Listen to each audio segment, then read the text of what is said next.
reunión de seminario a reunión, perdón, vamos a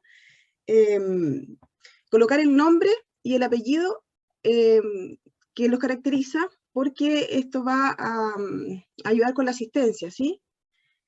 Además, vamos a realizar primero las presentaciones y luego vamos a hacer la ronda de preguntas, ¿sí? También les voy a pedir que por favor puedan apagar su micrófono y las preguntas se van a realizar a través del chat, ¿sí? Para evitar interrupciones a medida que los doctores vayan exponiendo. Eso. Dicho esto, entonces, los dejo a cargo de los moderadores, el doctor Fernando Riquelme, el doctor Ignacio Alfaro y el doctor Carlos Zaruta. Gracias, Lorena.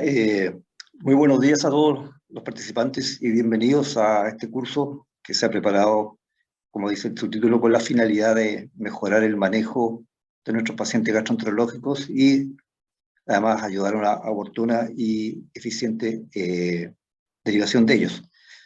Les agradezco por estar conectados, así como igual les agradezco a mis colegas que nos acompañan, los moderadores, al expositor Alex Ruiz, que está conectado en este momento, y les doy la bienvenida a este curso. Espero que lo saquemos provecho, disfruten. La idea es que escuchen y al final de esto hagan todas las preguntas que quieran a través del chat, no tan solo referente a las charlas que presentaremos hoy día, sino también a las que están expuestas en el sitio web del curso, que se han subido con antelación y que se mantendrán algunas por el resto de la semana que viene para que las sigan viendo y aprovechando.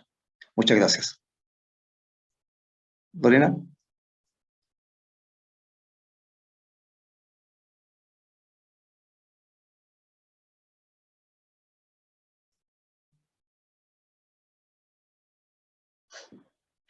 Lorena. ¿Sí? Para que empiece la presentación, por favor. Partiremos con hígado graso, que es la primera presentación del día. Ok. Vamos.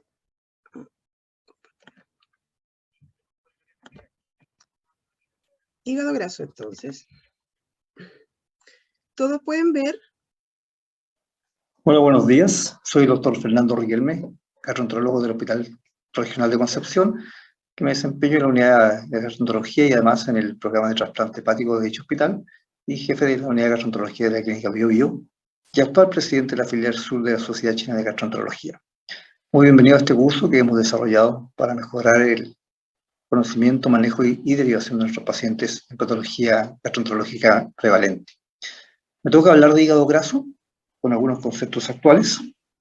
Nuestra hoja de ruta se va a hablar del concepto y algunas nuevas novedades que hay al respecto en cuanto a la denominación de esta enfermedad, algunas palabras en respecto a epidemiología, luego al diagnóstico y la estratificación de riesgo de los pacientes que hemos diagnosticado como tal, unos pequeños momentos a la sinopsis terapéutica y algunas consideraciones finales. ¿No estaban viendo el video? No se ve el video. Voy a compartir de nuevo.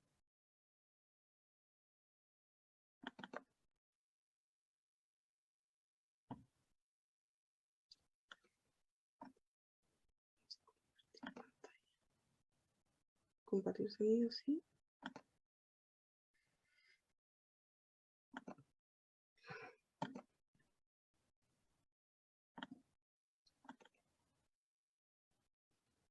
¿Ahora pueden ver? Yo nada todavía. ¿Todavía Se ve no? un fondo negro, pero no se ve el video.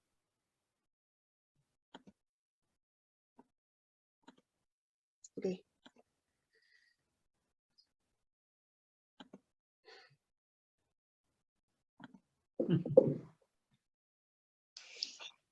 No. Sí, vamos a verlo, tranquilo.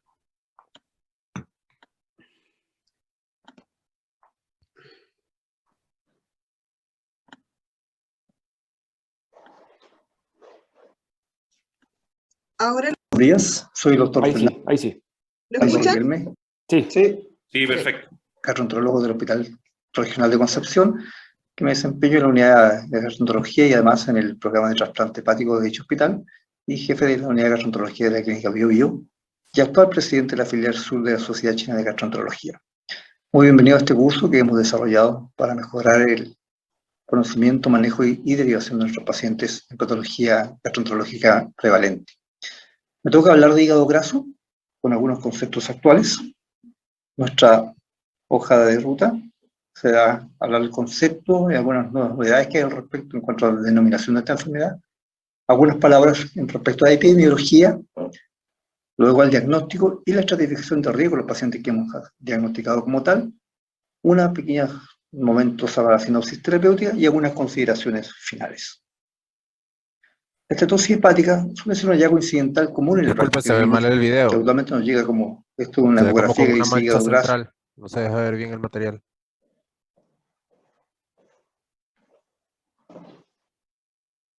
y que es un hígado brillante, que una prevalencia elevada en la población general, o una prevalencia aún mayor en poblaciones con cofactores metabólicos, como la diabetes mellitus y la obesidad. ¿Qué ha estado pasando en cuanto al renombramiento de esta enfermedad? Lo habitualmente conocida como hígado graso, que comprende la enfermedad de grasa asociada al alcohol, o la enfermedad de grasa no asociada al alcohol, que se divide habitualmente en esteatosis hepática o esteatosis más inflamación como NASH, se ha convertido en uno solo, como el MAFLE, abandonándose el término de NASH o esteatopatitis. Y el MAFLE es conocido como la hígado graso asociado a disfunción metabólica o esteatosis hepática metabólica en castellano, que es diría la principal novedad que hay respecto a la denominación de esta enfermedad. El hígado graso no alcohólico, MAFLE, es una enfermedad metabólica adquirida asociada a síndrome metabólico que se caracteriza por un aumento del contenido neto de lípidos, fundamentalmente triglicéridos, en el hígado asociado o no a cambios inflamatorios y o fibrosis. Usualmente más del 5% de los hepatocitos y con morfología macrovesicular y elementos alcohol-símiles en pacientes ante la ausencia de consumo exagerado de alcohol. Y lo más importante es una enfermedad que tiene una posibilidad de progresión a cirrosis, que es lo que lo hace importante hoy en día. Es habitualmente la causa más frecuente actualmente de alteración de los exámenes bioquímicos hepáticos. Las cifras reportadas en diferentes poblaciones sugieren prevalencia entre un 10 y un 30%. En Chile, el año 2009 hay un estudio que demostró un 23,4%. Probablemente prevalencia que debe actualmente ser mayor ante el aumento de la obesidad, diabetes mellitus y síndrome metabólico ocurrido.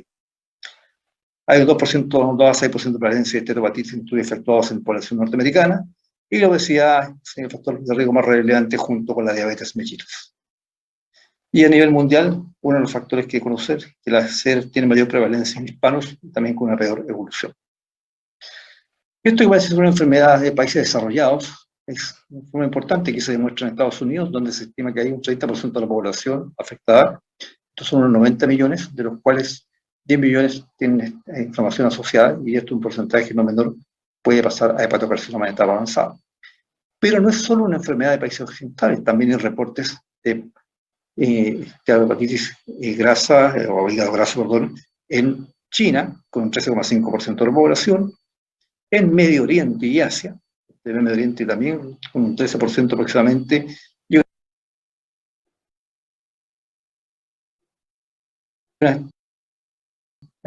prevalencia alrededor de un 20% en Asia, lo cual hace que ya no es solo un problema de países occidentales o desarrollados.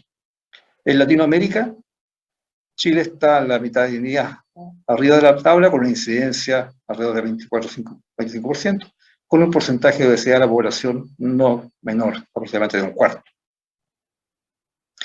Como decíamos, lo importante de esta enfermedad es la velocidad de progresión, donde la enfermedad que tiene hígado graso, que se estima del 30% de la población, hay un 15-30% que puede evolucionar a enfermedad grasa y fibrosis.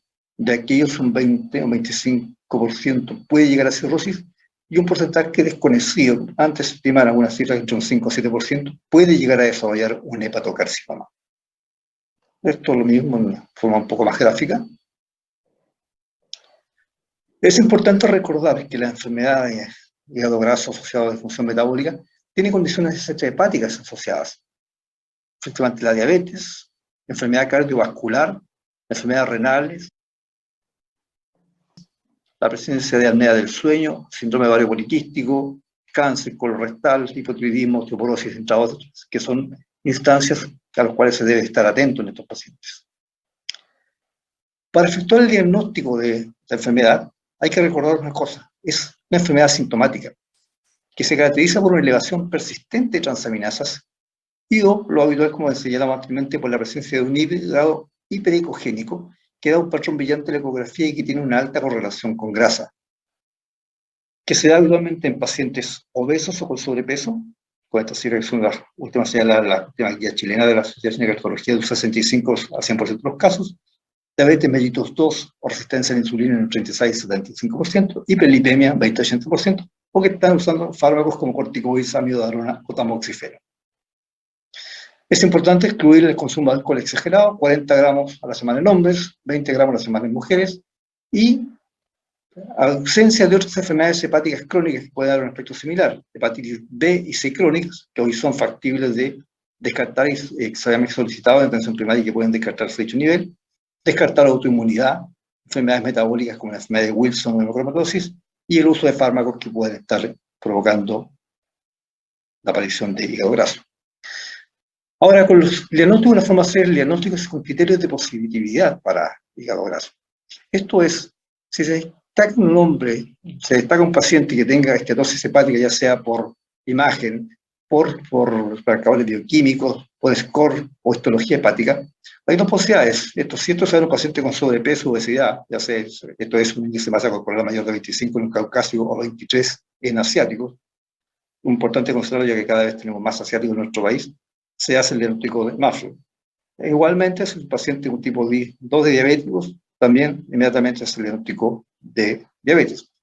Pues si es un paciente con peso normal, pero está presente al menos dos de los indicadores de riesgo metabólico, de síndrome metabólico, que acá están los criterios en español, con la definición de distintas entidades de la OMS o la Asociación Americana de Endocrinología Clínica, teniendo presente más dos de estos a lo anterior, también se hace el diagnóstico de enfermedad grasa asociada a disfunción metabólica.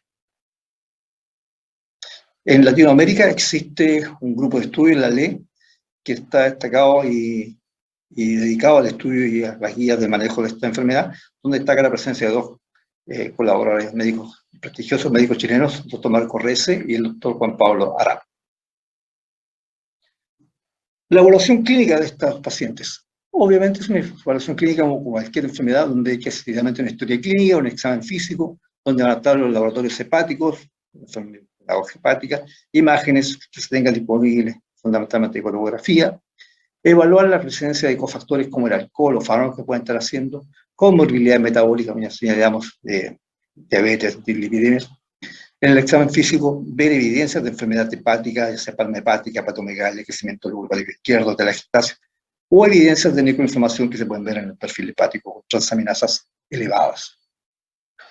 El diagnóstico de esta enfermedad es importante considerar que habitualmente el hígado graso es asintomático y a menudo se diagnostica de manera incidental, y que idealmente deberíamos diagnosticar a estos pacientes en una etapa en la cual pueda ser reversible la enfermedad con cambios en el estilo de vida y o el manejo farmacológico. Esta es una enfermedad de atención primaria y del internista, porque como ustedes ven, está relacionado, se presenta en la atención primaria como parte del síndrome metabólico, tiene complicaciones cardiológicas, cardiopatía coronaria, la diabetes o síndrome de ovario poliquístico que requiere la presencia de ginecólogo o endocrinólogo, se asocia a la apnea del sueño, incluso en dermatología, en psoriasis o en infectología en pacientes con VIH, hay presencia de hígado graso en el ultrasonido. Por lo tanto, se requiere una evaluación integral de estos pacientes. La evaluación y manejo del hígado graso fundamentalmente se debe basar en tres ejes: evaluación y manejo del riesgo de diabetes mellitus, la evaluación y manejo del riesgo cardiovascular y la evaluación y manejo hepatológico, que es lo que en este momento nos convoca. Una vez diagnosticado el hígado graso, la enfermedad por hígado graso asociada a disfunción metabólica, se debe estratificar el riesgo de estos pacientes. Y la necesidad de identificar individuos con enfermedad de hígado graso para intentar frenar el desarrollo de la cirrosis. Y si ya se ha identificado individuos que han progresado a fibrosis o cirrosis, prevenir las complicaciones de la cirrosis. Esto es un esquema donde se ven los tres pasos de la evaluación y diagnóstico de hígado graso. Primero, paso 1, demostrar el hígado graso, ya sea habitualmente lo encontramos con el ultrasonido, ecografía compatible. En un segundo paso, descartar otras etiologías que pueden estar produciendo imágenes semejantes a hepatitis crónica, virales, consumo de alcohol. Y un tercer paso, una vez que tenemos el diagnóstico establecido, es a través de los marcadores bioquímicos o ultrasonido o lactografía, establecer el riesgo de fibrosis y certificar el riesgo de fibrosis de estos pacientes. Los factores de riesgo de progresión y severidad de la enfermedad clínicos son los siguientes: edad mayor de 45 años, presencia de síndrome metabólico, un NOMA elevado que sea indicativo de insulinoresistencia, diabetes mellitus tipo 2, transaminasas persistentemente elevadas, índice de masa corporal mayor de 28, historia familiar de diabetes y cirrosis, y a nivel mundial, el ser de la etnia hispánica. Hay test no invasivos disponibles con distinto contexto de uso. Hay test de approach biológico, se llaman, y los de approach físico. Los approach biológicos hay dos tipos, algunos que se llaman patentados, por los cuales están disponibles pero hay que pagar, y otros que son los no patentados, que pueden estar fácilmente disponibles, donde destaca el FIT4 y el NAFLD Score.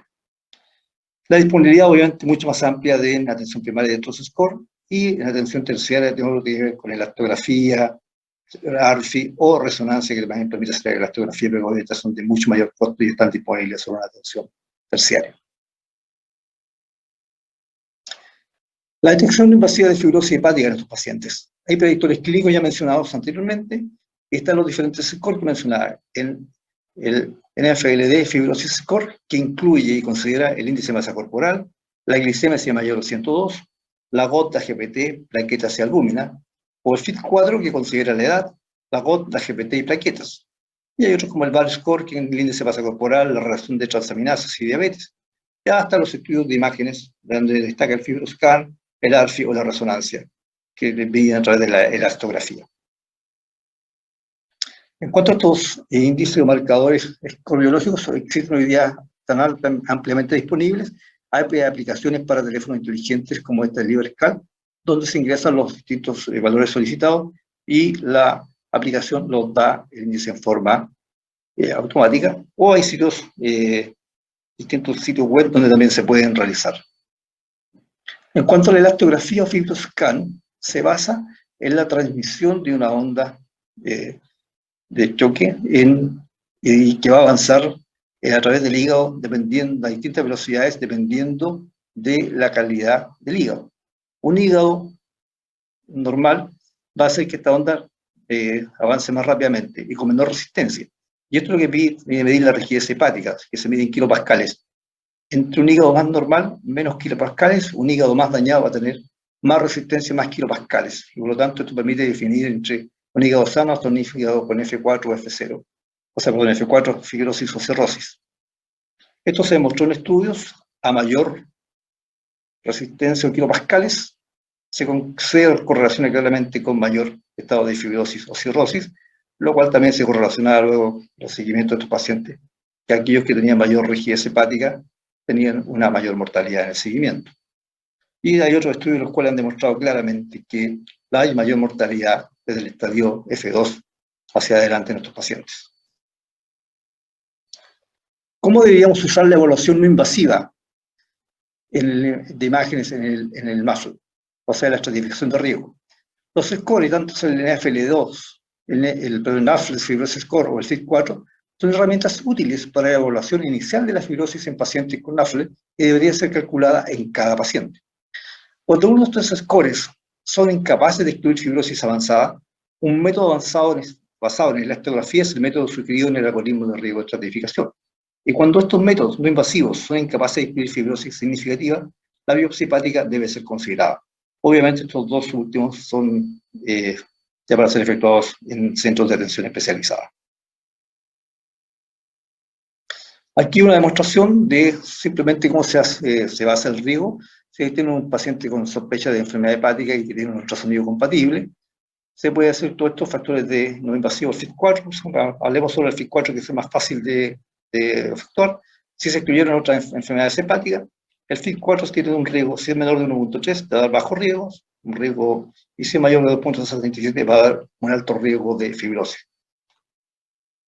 Y esto permite identificar bajo riesgo, alto riesgo o riesgo intermedio de fibrosis en estos pacientes. Y esto permite a su vez efectuar una derivación adecuada. Los pacientes con score de fibrosis determinado deben ser derivados a un centro de referencia si ellos tienen un perfil de alto riesgo, ya sea diabetes tipo 2, síndrome metabólico o tienen mayor de 50 años de edad. Los pacientes con resultados elevados en al menos uno de los dos scores deben ser derivados a hepatólogo o gastroenterólogo para una mayor evaluación, y a su vez, el hepatólogo o gastroenterólogo debe referir a estos pacientes que tengan una significativa o comorbilidad difícil de tratar a una consulta especializada, ya sea endocrinólogo, nutriólogo, como por ejemplo, o cardiólogo. Aquí hay un algoritmo de manejo de la enfermedad de hígado graso asociada a hiperdifusión metabólica, donde están establecidos los grupos de riesgo de desarrollar esta enfermedad: diabetes o prediabetes, obesidad o síndrome cardiometabólico, o estetosis hepática en imágenes o con transaminasas elevadas, donde, aparte de descartar, como ya he dicho, otras causas que puedan producir esto, como hepatitis crónica, fármacos o alcohol, una buena examen físico y historia clínica, se debe efectuar también la prevención siguiente de la enfermedad cardiovascular y la prevención de cirrosis, manejando la obesidad, la diabetes, hipertensión y la dislipidemia. Y la prevención de cirrosis se hace estableciendo bien el riesgo de estratificación de fibrosis, como hemos acá basado en el FIT4. Si es de bajo riesgo, el paciente simplemente puede ser manejado en atención primaria, y si es de alto riesgo, tiene factores asociados de mal pronóstico o de un riesgo intermedio, deberá ser referido a un centro especializado para evaluación y manejo. Esto es un esquema asociado, sacado de la Asociación Americana de Endocrinología Clínica, que dicho de paso, hasta el año 2017 no tenía ninguna referencia al hígado en su guía de manejo de diabetes, pero lo cual ha cambiado actualmente. Solo aquí para mostrarles que el manejo de la metformina, que es una pregunta habitual, ¿hasta cuándo usarla en los pacientes con hígado graso? Probablemente en los pacientes que tienen bajo o riesgo indeterminado no hay problema usarlo, no así los pacientes de alto riesgo, donde ya debe ser utilizado fundamentalmente insulina y se debe evitar el uso de este tipo de medicamentos. Lo mismo para el manejo de hipertensión, que puede ser revisado, y una muy buena revisión clínica en el sitio de la Asociación Americana de Endocrinología Clínica. Y esto vamos a unas palabras respecto al tratamiento. El tratamiento tiene tres pilares fundamentales, dos que son los mayores y los más importantes: dieta y ejercicio, y un tercero que es más limitado, que es con fármacos. Los principios terapéuticos son estos: que el concepto de MAFE es una enfermedad multisistémica. Los cambios en el estilo de vida son la piedra angular en la terapia, y los fármacos, hay medicamentos disponibles y fármacos de investigación, pero es el tercero y menos importante de todos. No se debe olvidar que esta es una enfermedad multisistémica que afecta a distintos sistemas y órganos, por lo tanto es necesaria una visión de medicina interna colaborativa con otras especialidades, y se debe prestar debida atención a la obesidad, evaluar el riesgo cardiovascular, el diagnóstico y tratamiento de comorbilidades como la hipertensión, diabetes, enfermedades endocrinas, enfermedad renal, y el screening de cáncer en estos pacientes. El foco patológico es la prevención de la enfermedad hepática crónica avanzada. Ese es el objetivo. En individuos que tengan múltiples características del síndrome metabólico, individuos con factores de riesgo de progresión o individuos con hígado graso documentado en la biopsia. Los objetivos del tratamiento son revertir la enfermedad, disminuir la inflamación y prevenir la progresión o revertir la fibrosis hepática. La pérdida de peso. Está demostrado que la pérdida de peso de mayor de un 10% incluso pueden favorecer la regresión de la fibrosis, y pérdidas más modestas también tienen algún efecto en reducir la esteatosis o el valoramiento de la inflamación hepática. El objetivo de estos pacientes debiera ser lograr una pérdida de peso de un 5 o 10% en todo paciente que tenga sobrepeso o obesidad y que tenga hígado graso. Esto es un estudio en el cual se hizo biopsia hepática. Es un estudio relativamente pequeño, pero que en todos los pacientes con toda clase de baja de peso mostraron mejoría histológica. Baja de peso menor de 7%, moderada mejoría en la estetosis; baja de peso mayor de 7%, significativa mejora de la inflamación lobular y valoramiento; y una baja de peso mayor del 10%, mejoría de la fibrosis en 13 de los pacientes después de un año de seguimiento. Esto para mostrar los mismos efectos con la cirugía bariátrica, donde después del seguimiento de un año de baja de peso tras la cirugía bariátrica, hay regresión y disminución de todos los estados de fibrosis. El objetivo de esto es demostrar en el fondo que la baja de peso, independiente del método por el cual se logre, es un muy buen objetivo y para lograr mejoría en el hígado graso. Las intervenciones en el estilo de vida, fundamentalmente fuera de la dieta, está la actividad física. Como ya decíamos, son la piedra angular del tratamiento.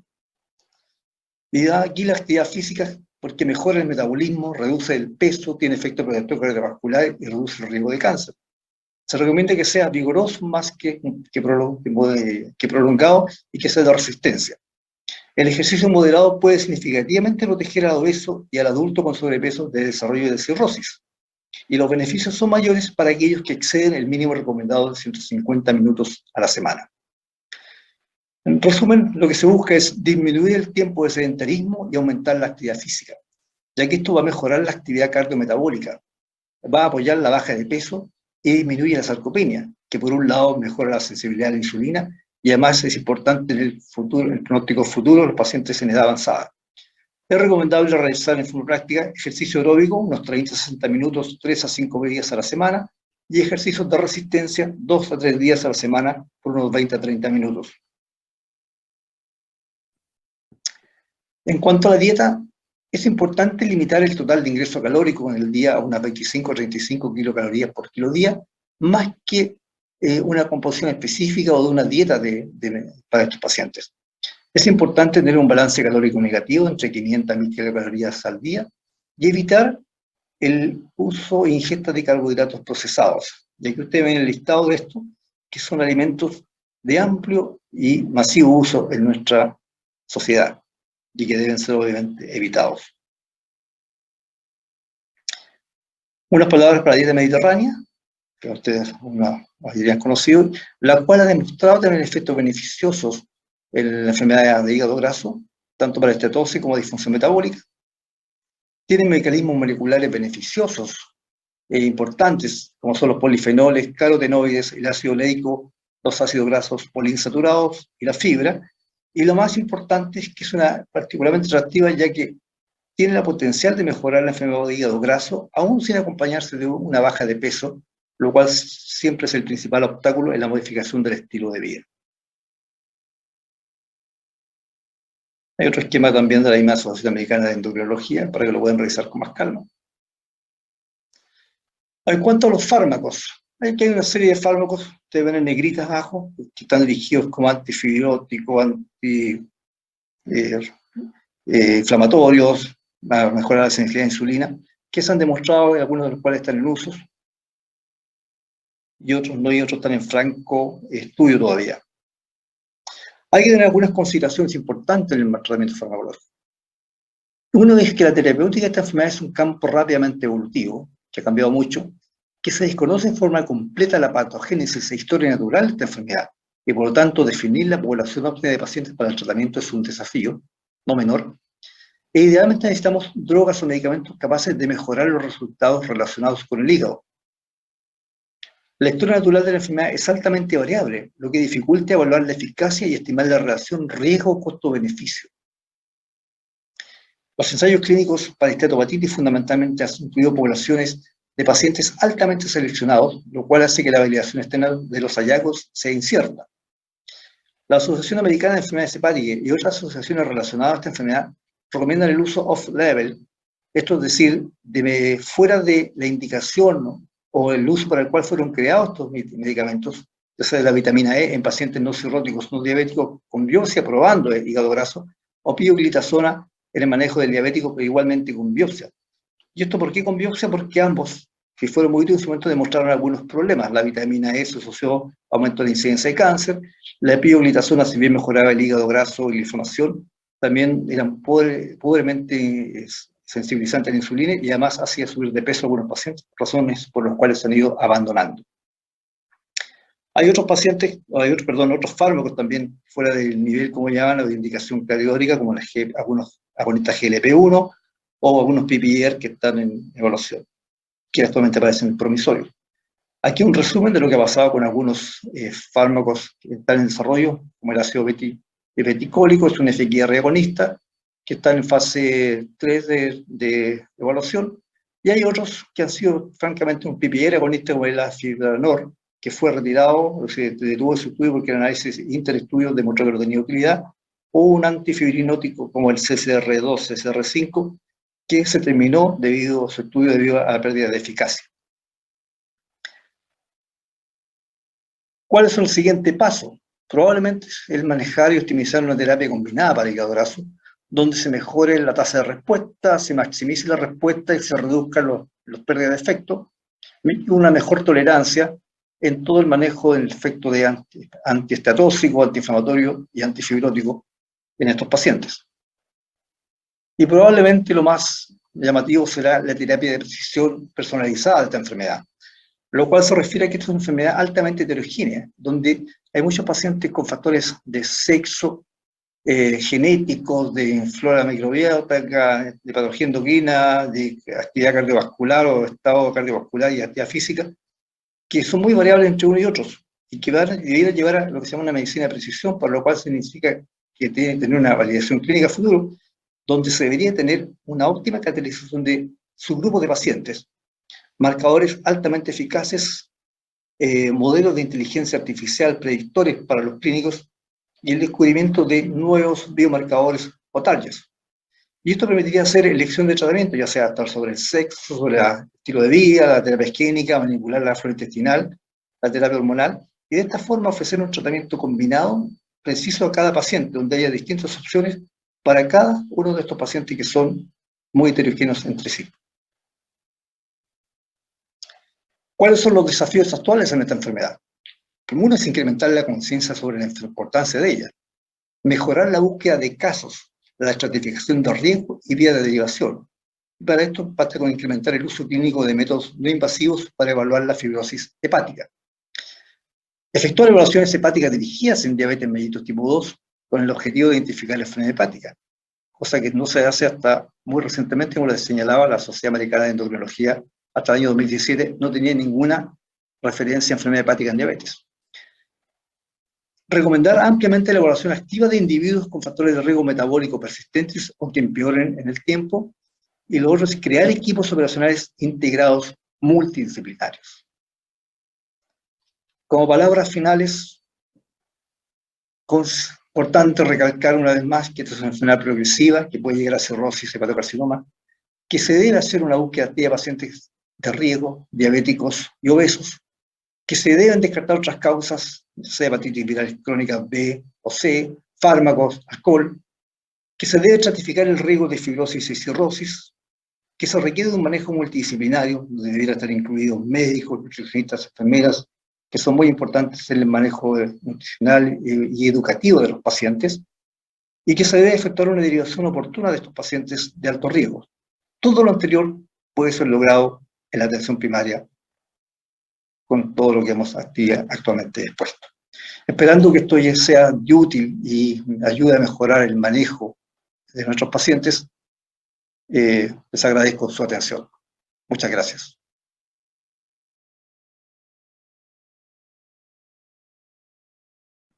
Bien, ya pasamos entonces a la segunda presentación, pero les comento que ahora sí me puedo cambiar el seminario, ¿ya? Así que un segundito.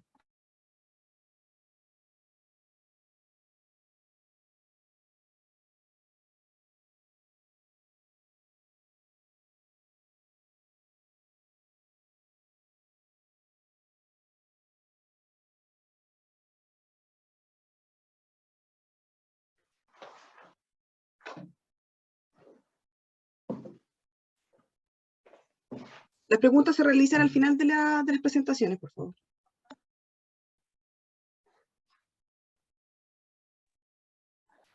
Bueno, aprovechemos de agradecer el esfuerzo de todos los que hemos estado esperando las charlas. Hay un alto número de personas conectadas, más de 150.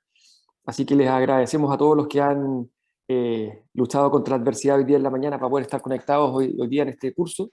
Y agradecer a Fernando su interesante presentación. Vienen dos más durante la mañana y como ya preguntaba alguien, al final de las 3 sesiones, de las 3 presentaciones, habrá espacio para preguntas y respuestas.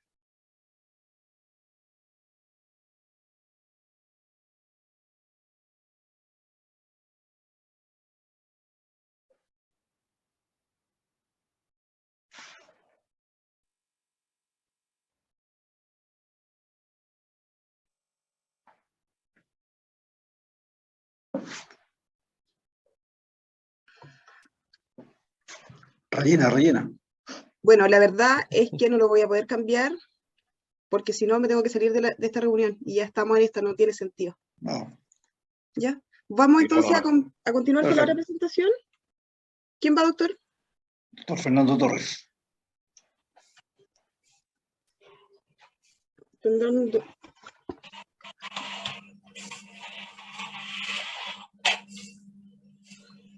Ignacio, sigue nomás, va bien. Vamos, sí, Ignacio.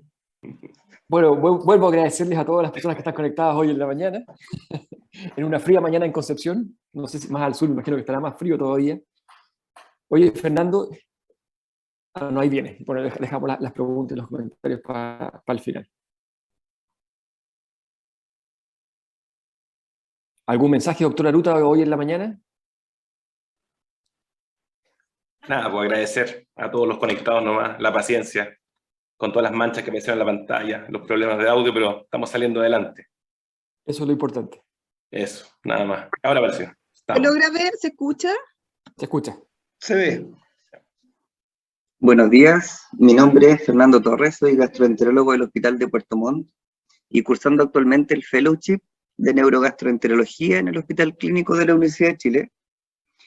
Les voy a presentar acerca del diagnóstico y manejo del síndrome intestino irritable en atención primaria, haciendo enfoque precisamente en estos dos puntos durante la presentación.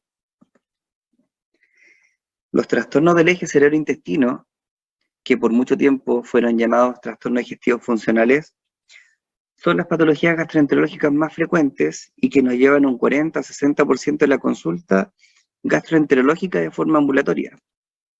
Constituyen un grupo de trastornos de interacción intestino-cerebro que va a estar determinado por los síntomas predominantes, teniendo como causas alteraciones en la motilidad, hipersensibilidad visceral, una función mucosa o inmune alterada, cambios en la microbiota o alteraciones en el sistema nervioso central. Cuando nosotros nos referimos a los trastornos digestivos funcionales, ya hablamos de forma global, nos referimos a 27 desórdenes, y el síndrome intestino irritable es solo uno de ellos. Esta patología es un trastorno crónico de la función intestinal, caracterizado por una función intestinal alterada en cuanto a la frecuencia y o consistencia de las deposiciones, y la presencia de dolor abdominal relacionado con la función intestinal. Según los criterios de Roma 4, la definición de síndrome intestino irritable está establecido como la presencia de dolor abdominal recurrente que debe estar presente al menos un día a la semana. Este dolor tiene que estar presente durante los últimos 3 meses y los síntomas haber comenzado un mínimo de 6 meses antes del diagnóstico, con 2 o más de las siguientes características. El dolor se asocia a la defecación, el dolor está asociado con un cambio en la frecuencia de las deposiciones, o el dolor está relacionado con un cambio en la consistencia de las deposiciones. Estudios realizados en Estados Unidos principalmente demuestran el gran impacto socioeconómico de esta patología, en que afecta la calidad de vida de los pacientes y por otro lado la productividad laboral, siendo causa importante y generando bastante ausentismo laboral. La prevalencia en Estados Unidos fluctúa entre el 7 al 16%, siendo más frecuente en el grupo de mujeres, con costos anuales asociados a más de $1.000 millones en Estados Unidos por año. Esto dado por la gran cantidad de exámenes diagnósticos tanto de laboratorio, imagenológico y procedimientos endoscópicos como las endoscopías digestivas altas o bien las colonoscopías. Las mujeres buscan con mayor frecuencia servicio de atención médica, incluida la atención ambulatoria y terciaria para el síndrome intestino irritable y también para otros trastornos digestivos funcionales. Ahora bien, Chile no está ajeno a esto. El año 2013, el grupo de la doctora Madrid en el Hospital Clínico de la Universidad de Chile demostró que hay una prevalencia de aproximadamente un 28% de síndrome intestino irritable en la población en Santiago, en la que la frecuencia era mayor en mujeres y que el pic diagnóstico resultó entre los 25 y los 50 años.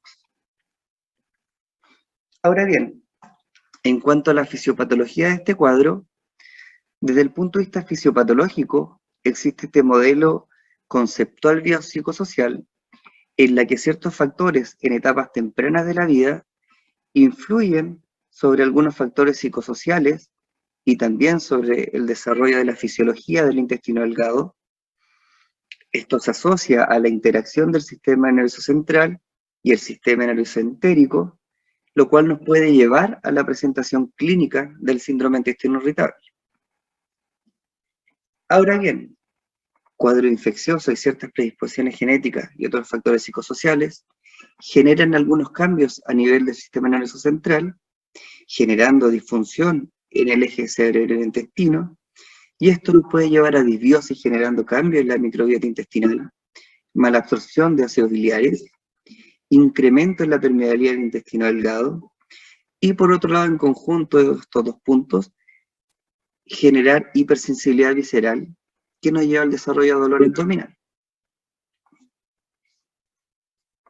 Volviendo nuevamente a esta diapositiva del comienzo de la presentación, en cuanto a la definición de los criterios de Roma 4, es importante saber el subtipo del que nos enfrentamos al momento del diagnóstico del síndrome de intestino irritable.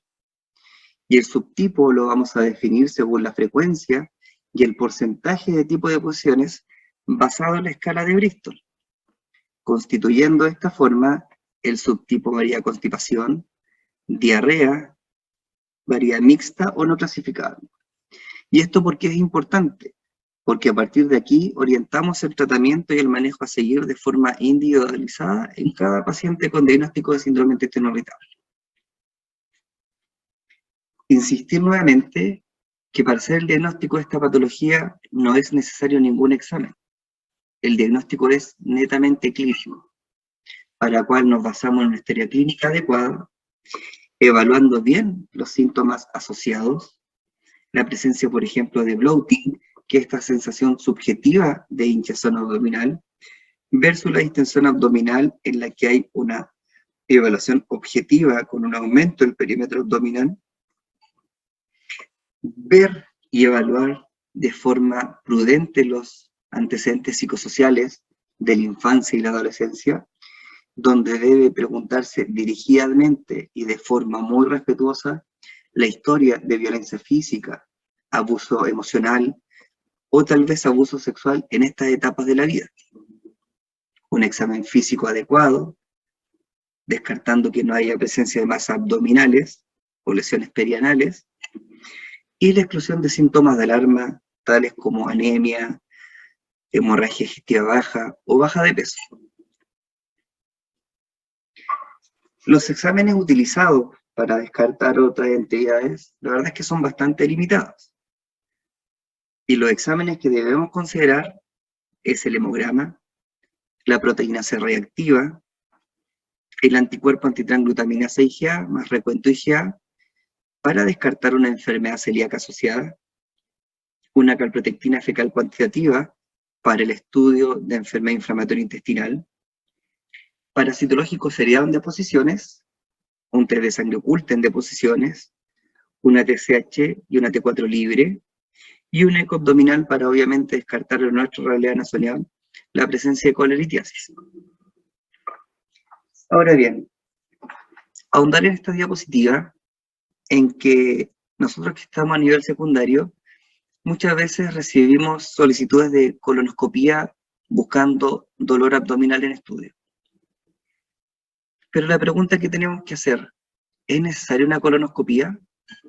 ¿Cuándo la vamos a solicitar? Debe realizarse en pacientes con síntomas de alarma.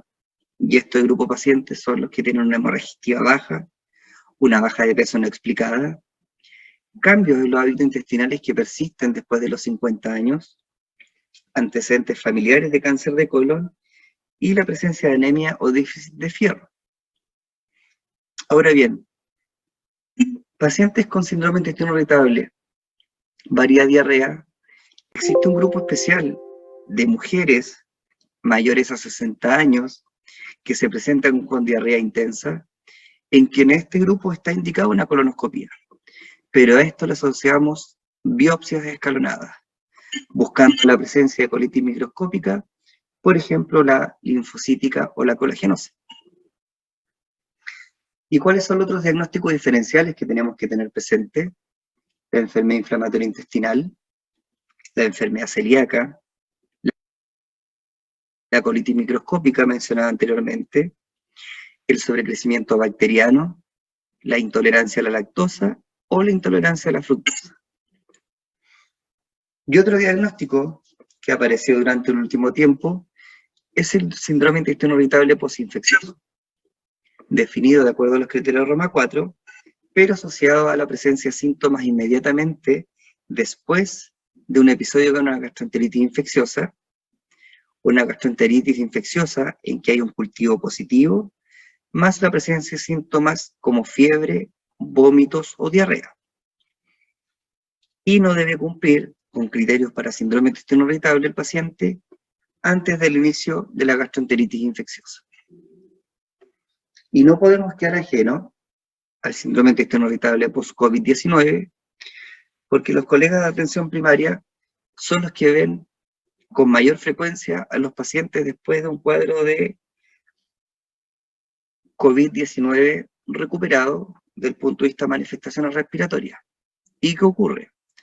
En este caso, del punto de vista fisiopatológico, el SARS-CoV-2 afecta a los receptores de la enzima convertidora de angiotensina en el epitelio intestinal,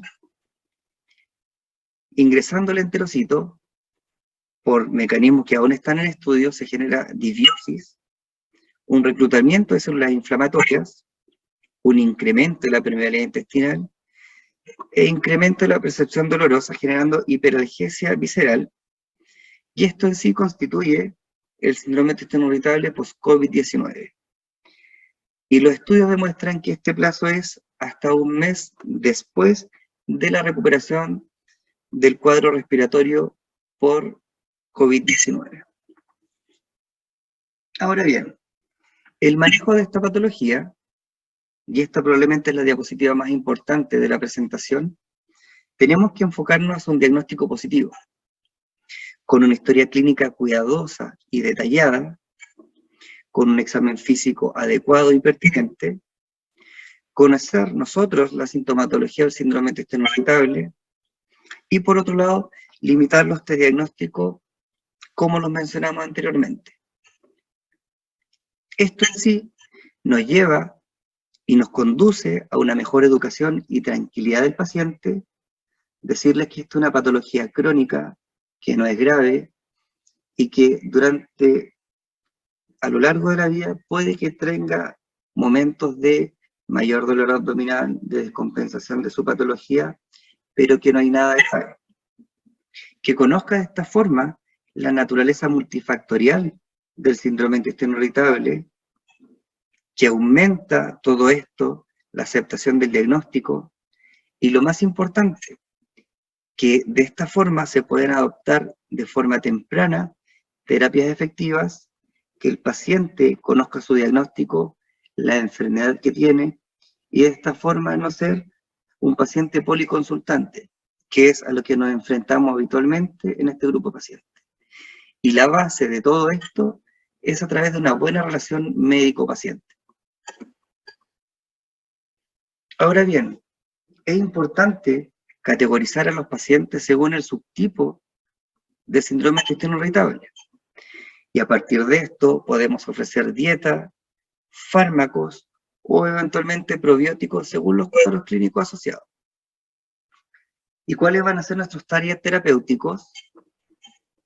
La sensibilidad visceral, la motilidad intestinal, la secreción de intestino delgado, la activación inmune, la función de barrera intestino delgado y la microbiota intestinal. Todos hemos escuchado hablar acerca de la dieta baja en FODMAPs, y FODMAP es un grupo de carbohidratos de cadena corta que son pobremente absorbidos en el tracto gastrointestinal. Estas sustancias osmóticas son rápidamente fermentadas por la bacteria, y esto nos puede inducir síntomas gastrointestinales mediante vías mediadas por el sistema inmune, distensión abdominal o dolor abdominal. ¿Y qué es lo que ocurre en una dieta alta en FODMAPs? Los efectos agudos nos pueden llevar a un tránsito gastrointestinal acelerado y a la distensión colónica, y efectos crónicos nos pueden llevar a una hipersensibilidad visceral. Esto nos constituye los síntomas del síndrome de intestino irritable, generando dolor, distensión abdominal y cambio en los hábitos de las deposiciones. Por lo tanto, una dieta rica en estos alimentos que están demostrados acá nos generan estos síntomas, y por otro lado, una dieta baja en FODMAPs nos lleva a una reducción en los síntomas globales del síndrome de intestino irritable, y una dieta baja en FODMAPs son efectivas en comparación con dietas normales. Por lo tanto, una dieta baja en FODMAP resulta beneficioso en el manejo del paciente con síndrome de intestino irritable. En cuanto a la terapia farmacológica, vemos bastantes fármacos en esta presente lista que vamos a discutir a continuación, y sabemos y conocemos los antiespasmódicos que están indicados hace décadas atrás y son uno de los tratamientos más utilizados para el síndrome de intestino irritable. Relajan el músculo liso intestinal, lo que reduce la motilidad del gastrointestinal, existiendo dos grupos, los relajantes directos del músculo liso y los antimuscarínicos. El mecanismo de acción propuesto se basa en la suposición de que algunos síntomas del síndrome de intestino irritable resultan de espasmos gastrointestinales y inmotilidad, por lo que los antiespasmódicos mejorarían la sintomatología en este caso. Otro medicamento que está disponible en la atención primaria probablemente, el polietilenglicol, que es un laxante osmótico utilizado para la constipación crónica, cuya eficacia en síndrome de intestino irritable varia constipación no ha sido respaldada como terapia única, ya que no mejora los síntomas generales o el dolor. Y en este grupo de pacientes los eventos adversos fueron más frecuentes en pacientes tratados con PEG versus placebo, teniendo como dolor abdominal, diarrea, náuseas y flatulencias los eventos adversos más frecuentes. Por lo tanto, no se recomienda el uso de PEG como terapia única para el tratamiento del síndrome de intestino irritable variada constipación. La loperamida, otro fármaco ampliamente disponible, es un agonista opioide sintético que reduce la actividad del plexo midentérico, aumentando el tiempo de tránsito intestinal y mejorando la absorción de agua. Mejora la frecuencia y consistencia en las deposiciones. No tiene efecto, eso sí, sobre los síntomas globales del síndrome de intestino irritable variada diarrea, y el dolor abdominal, la hinchazón, las náuseas y la constipación son efectos secundarios comunes y pueden limitar su tolerabilidad. De hecho, en este trabajo publicado se demuestra que hubo más dolor y flatulencia en el grupo usuario de loperamida. Sin embargo, la titulación cuidadosa de la dosis de loperamida puede mejorar su tolerabilidad.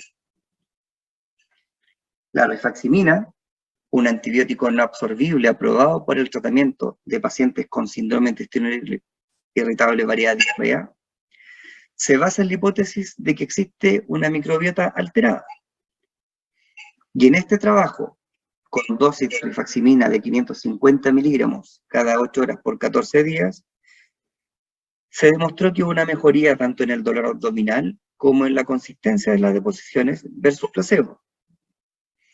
Entonces, como sugerencia, es un medicamento que está disponible, que puede ser utilizado, pero en nuestra realidad nacional lo encontramos en comprimido de 200 miligramos, por lo que indicamos 2 cada 8 horas por 14 días.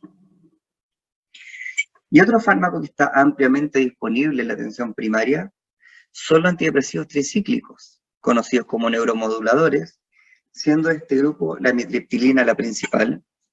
Mejoran el dolor visceral y el dolor central, y debido a sus efectos anticolinérgicos, que en dosis más altas pueden enlentecer el tránsito gastrointestinal, mejorando así los síntomas en síndrome de intestino irritable variada diarrea, y síntomas no menores como la urgencia defecatoria y la diarrea.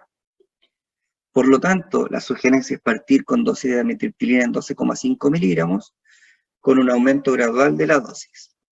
Y aquí es súper importante destacar también esto, siempre advertir los efectos secundarios, como boca seca, ojos secos, retención urinaria, constipación y arritmias cardíacas, principalmente los iniciales porque son causa de abandono de tratamiento, por lo cual es importante advertir estos efectos secundarios de la amitriptilina.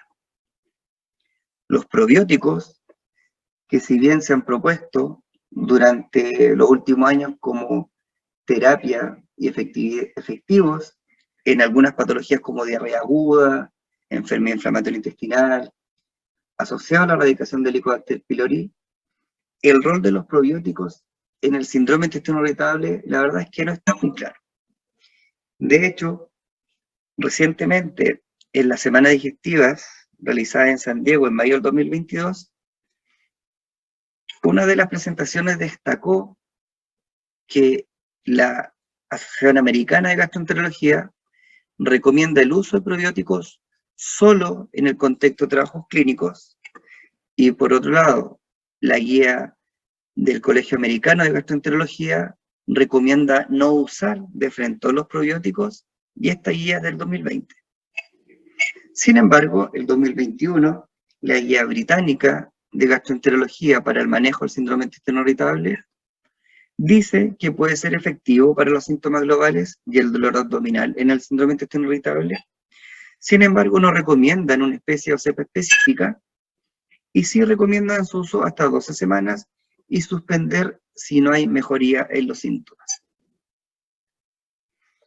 Ahora bien, quiero mencionarles también algunos fármacos que no están disponibles en Chile, pero que también están como terapia segunda línea, con muy buena respuesta en otros países como Estados Unidos y en Europa. Hablando inicialmente del lubiprostón, del grupo de los secretagogos, medicamento el cual generaría una activación de los receptores, aumentando la secreción intestinal y el peristaltismo, mejorando también los síntomas globales del síndrome de intestino irritable variada constipación, y está aprobado para su tratamiento, con dosis de 8 microgramos 2 veces al día. El linaclotide y el plecaltanatide son del grupo de los secretagogos, son activadores de la guanilato ciclasa para tratar los síntomas globales del síndrome de intestino irritable variada constipación, y aquí hay un aumento de la secreción de líquido intestinal y el peristaltismo. Mejora los síntomas generales e individuales del síndrome de intestino irritable variada constipación, y las dosis recomendadas son linaclotide 200 miligramos por una vez al día y pleclaritide 3 miligramos por una vez al día. El tegaserot, un agonista de los receptores 5-HT4, que está indicado en el síndrome de intestino irritable variada constipación, genera y estimula el reflejo peristáltico y acelera el tránsito gastrointestinal. Es por esto que está utilizado en este grupo de pacientes, y además se ha asociado que hay una reducción en la hipersensibilidad visceral. Las dosis recomendadas son de 2 a 6 miligramos por 2 veces al día. El alocetrón, un antagonista de los receptores 5-HT3, su principal mecanismo en la acción es la desaceleración del tránsito intestinal. Este fármaco genera un alivio de los síntomas globales del síndrome de intestino irritable variada de diarrea, y también, por otro lado, una disminución de la frecuencia de la deposición, con dosis que van de 0,5 a 1 miligramo por 2 veces al día. Y el último fármaco, la eluxadolina, que es un agonista-antagonista opioide mixto, es utilizado para tratar los síntomas globales del síndrome de intestino irritable variada de diarrea, y en estudios comparativos tiene una mejor respuesta frente al uso de loperamida, ya que este fármaco además disminuye el dolor abdominal versus la loperamida, que solo disminuye la frecuencia.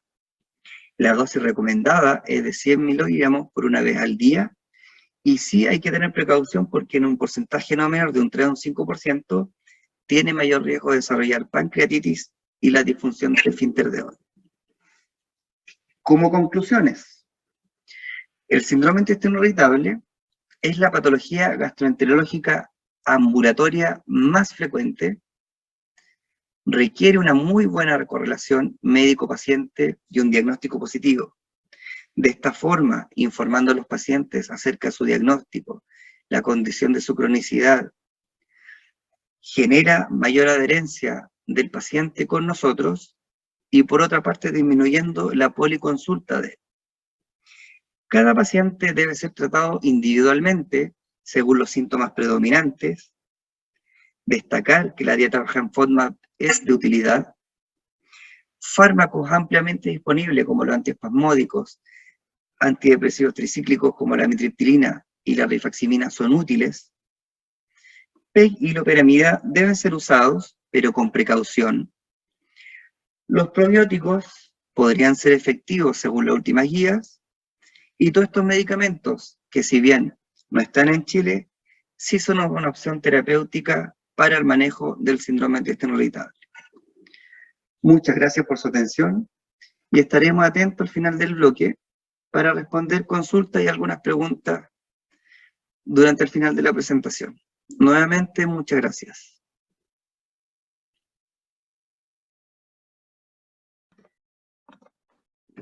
Ya. Doctor, ¿vamos con la otra presentación, con la última? Perfecto.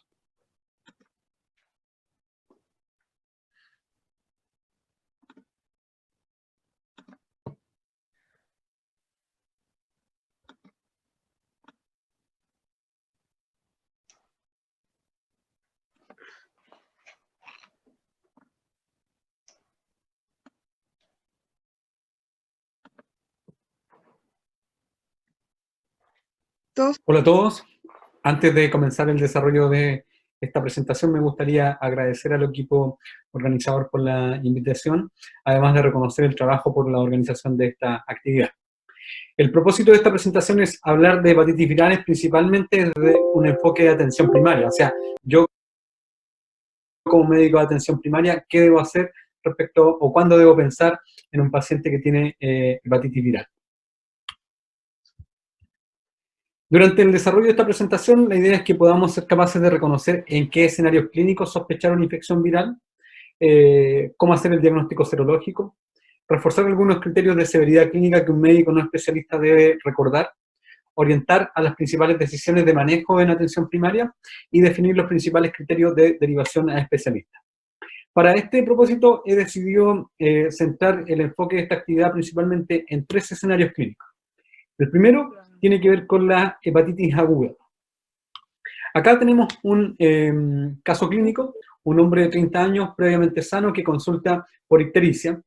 Refiere una historia de aproximadamente 2 semanas de compromiso de estado general, ¿cierto? Con adinamia, astenia, anorexia, a lo que se agregan náuseas intermitentes y dolor abdominal leve, sordo en hipocondrio derecho y coluria.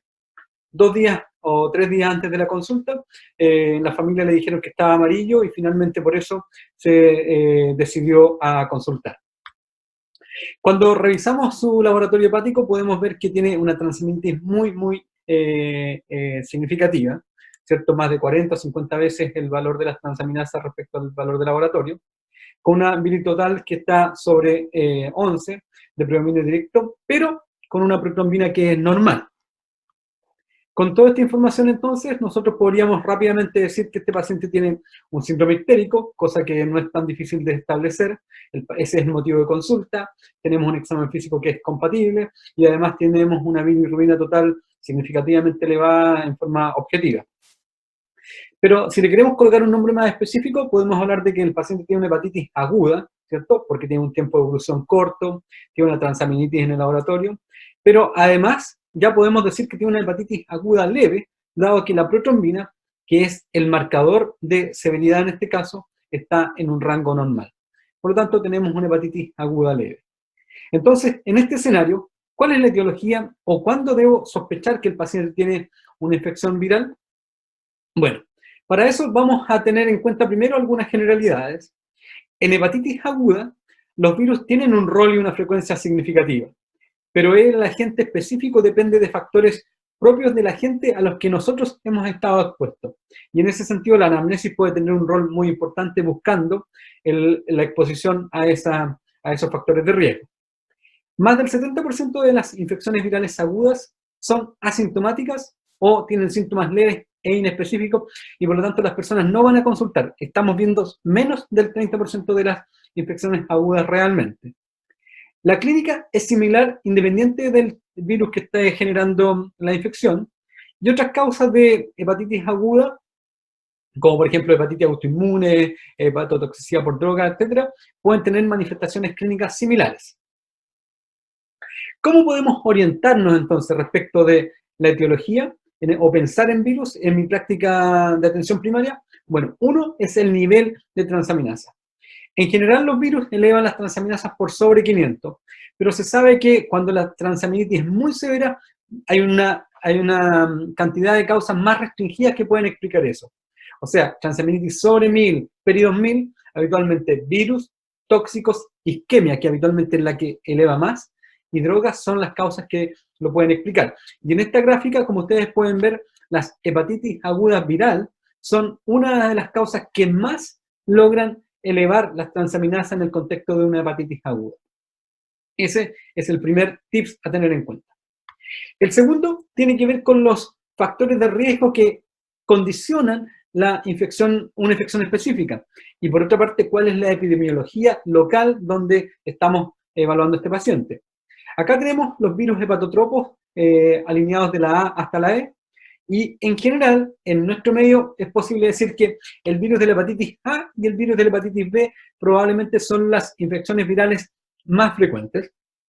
El virus de la hepatitis A se transmite por vía entérica y en este caso alimentos contaminados, bajo saneamiento ambiental, mala higiene de manos, mala higiene ambiental, ¿cierto? O viajes a zonas endémicas pueden hacer que esta infección sea más probable. Es una infección prevalente en Chile, aunque afortunadamente es una infección que va en disminución, producto de las mejores condiciones sanitarias, también producto de que hoy día existe la vacunación para hepatitis A en el plan de vacunación nacional. La infección por virus B es una infección que se transmite esencialmente por vía sexual, parenteral o vertical, y en el contacto de infección aguda, en el contexto de infección aguda, factores como la promiscuidad sexual, hombres que tienen sexo con hombres, transfusiones, drogadicción endovenosa, hemodiálisis, accidentes cortopunzantes, intervenciones como tatú, piercing con baja regulación, por supuesto que pueden ser factores de riesgo, y esta es una condición que probablemente va en aumento en nuestro país. El resto de las infecciones por virus de hepatotropos son infrecuentes como causa de infección en nuestro medio, pero particularmente en el caso de la infección por virus C, esta podría sospecharse cuando no tenemos etiología diagnosticada en un paciente con hepatitis aguda, y en el caso de la hepatitis E podría sospecharse cuando el paciente desarrolla una infección más bien o un cuadro más bien prolongado. Los virus no hepatotropos como Epstein-Barr, citomegalovirus, herpes simple son infrecuentes, pero deben considerarse sobre todo cuando no hemos llegado al diagnóstico con la identificación de los virus o con, digamos, con el estudio de los virus hepatotropos más frecuentes. Y otras condiciones como litiasis, DILI, hepatitis autoinmune, pueden generar una clínica similar y por lo tanto en ese escenario, como son diagnósticos de descarte, igual es importante tener en consideración las infecciones virales. El diagnóstico lo vamos a hacer con este cuadro clínico que por supuesto me va orientando respecto a una hepatitis aguda y que habitualmente tiene un curso de evolución menor a 12 semanas, más por supuesto exámenes de laboratorio bioquímico donde tenemos transaminitis significativa. Y a esto vamos a agregarle las serologías, y en el caso de las condiciones más frecuentes como la del virus de la hepatitis A, lo que hacemos es un IgM para virus de la hepatitis A, y en el caso de la hepatitis B necesitamos un anticore IgM más un antígeno de superficie para virus de la hepatitis B. En el caso de la hepatitis C, esta es una infección que el diagnóstico se hace con anticuerpos totales de virus de la hepatitis C, sin embargo, estos anticuerpos se elevan recién después de la 10ª semana de infección. Antes de eso, si tenemos la sospecha, necesitamos medir carga viral. La infección por virus B se puede diagnosticar por IgM más IgG de virus de hepatitis E. Y los virus hepatotropos, como digo, perdón, los virus no hepatotropos quedan en un segundo plano y habitualmente los vamos a ir a estudiar su serología solamente cuando no hemos llegado al diagnóstico de la causa específica. Cuando ya hemos hecho el diagnóstico y nos pretendemos a hacer el manejo de estos pacientes, probablemente uno de los elementos más importantes es la educación. ¿Por qué? Porque la mayoría de los cuadros son leves y solo requieren un manejo asintomático. Por lo tanto, si yo educo al paciente respecto de la causa, respecto de los factores de riesgo que determinaron la infección, respecto de cuál es el pronóstico, probablemente sea suficiente. El reposo va a estar definido por la intensidad de los síntomas y habitualmente estos pacientes tienen bastante fatiga y ese puede ser uno de los elementos más predominantes e invalidantes y que puede determinar mayor o menor grado de reposo para las personas. Restricciones alimentarias van a depender más bien de la tolerancia del paciente, pero no es que sea la regla la restricción del reposo y la restricción alimentaria. Es importante la educación sobre precauciones para reducir el riesgo de contagio. En el caso de la hepatitis A, un adecuado lavado de manos, en el caso y mejores condiciones sanitarias, ¿cierto? Y en el caso de la hepatitis B, la abstinencia sexual total. La recuperación es la regla en la mayoría de los casos. Sin embargo, aquí tenemos nuevamente nuestro paciente con una hepatitis aguda leve. A veces puede pasar esto, que en el seguimiento vemos que las transaminasas siguen elevadas, la bilirrubina sigue todavía en aumento y la protrombina en este caso cayó.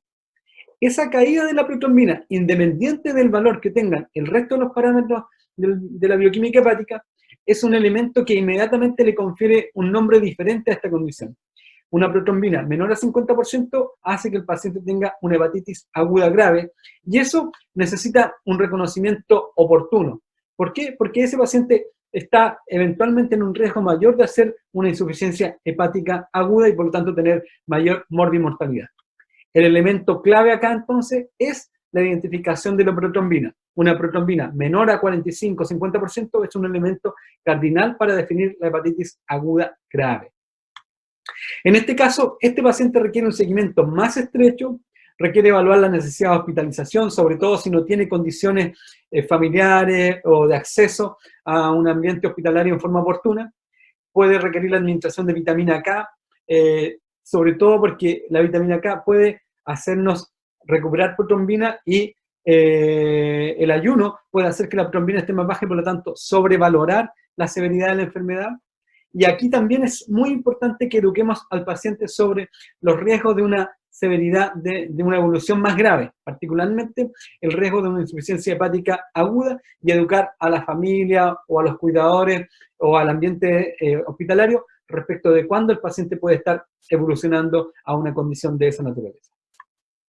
Este mismo paciente que ya tiene una hepatitis aguda grave evoluciona con una mejoría de las transaminasas, pero esa mejoría de las transaminasas no se correlaciona con una mejoría de la bilirrubina ni tampoco con una mejoría de la protrombina.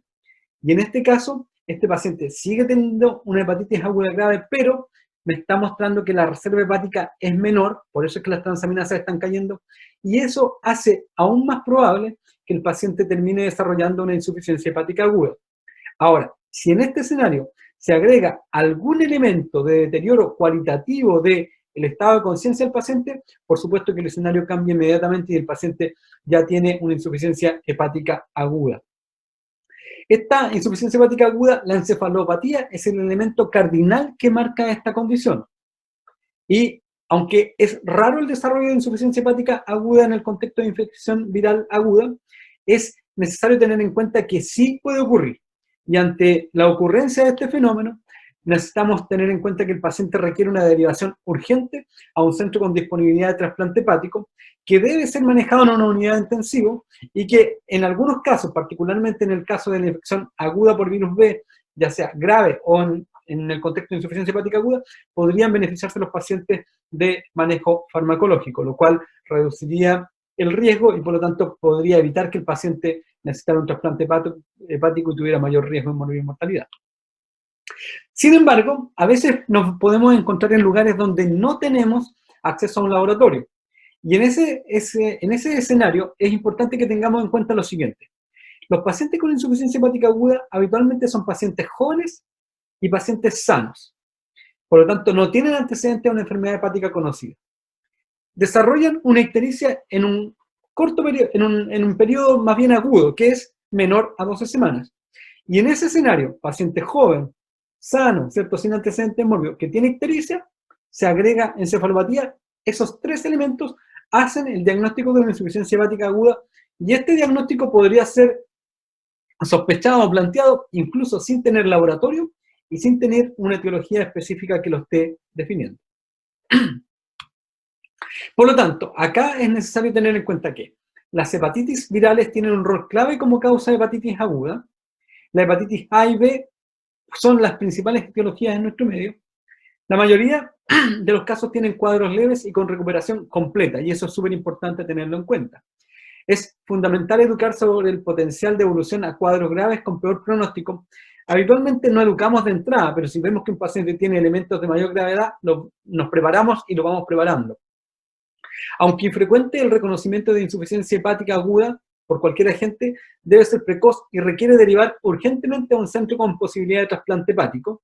Y los pacientes con infección aguda grave por virus B deben derivarse para valorar tratamiento farmacológico que evite la progresión hacia un cuadro de insuficiencia hepática aguda y por lo tanto empeore su pronóstico.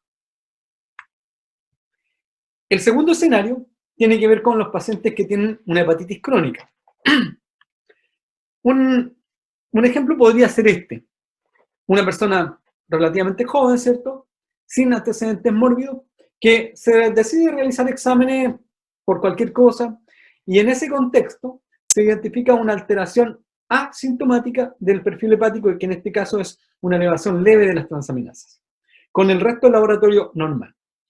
Hay que tener en cuenta que este es un escenario cada vez más posible, y se plantea que 5 o 10% de la población general puede tener alteraciones del perfil hepático en los exámenes de laboratorio que se realizan por cualquier causa, y por lo tanto estas alteraciones van a ser, las vamos a ver con más frecuencia, dado que las personas hoy día tienen mayor acceso a exámenes de laboratorio. En este escenario, si vemos que efectivamente el paciente se realizó los exámenes y estaba asintomático, y si son alteraciones leves, lo que habitualmente hacemos es repetir el laboratorio en el curso de unas 4 semanas, y si la alteración persiste, entonces planteamos que el paciente efectivamente tiene muy probablemente una hepatitis crónica. En la actualidad, la principal causa de hepatitis crónica es el NASH, pero las alteraciones de laboratorio son indiferenciables y habitualmente son asintomáticas. Por lo tanto, cualquier etiología o cualquier causa de hepatitis crónica puede generar las mismas alteraciones de laboratorio. Y por otra parte, pueden coexistir etiologías. O sea, un paciente puede tener un NASH, pero al mismo tiempo también puede tener una infección crónica por virus C, o también puede tener una infección crónica por virus B, y también puede tener un consumo de alcohol tal vez no tan severo como en otros escenarios.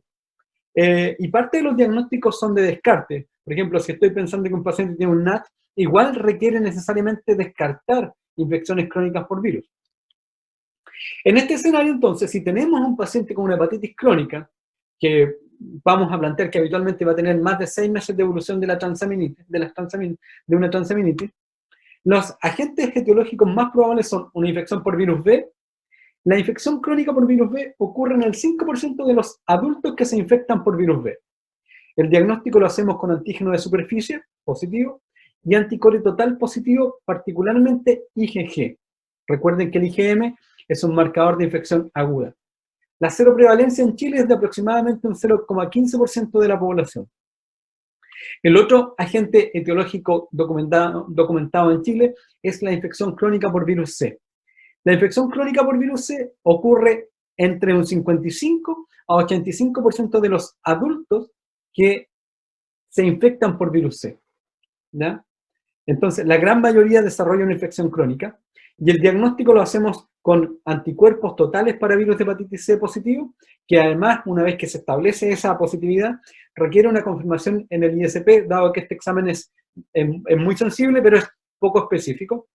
Y la prevalencia actual en Chile es de que aproximadamente 50.000 personas serían portadores de infección crónica por virus C, y la mayoría no conoce su estado de infección ni portación. Otras etiologías virales como virus E o virus D que se ha planteado que podrían desarrollar hepatitis crónica son infrecuentes o no hay documentación en nuestro país.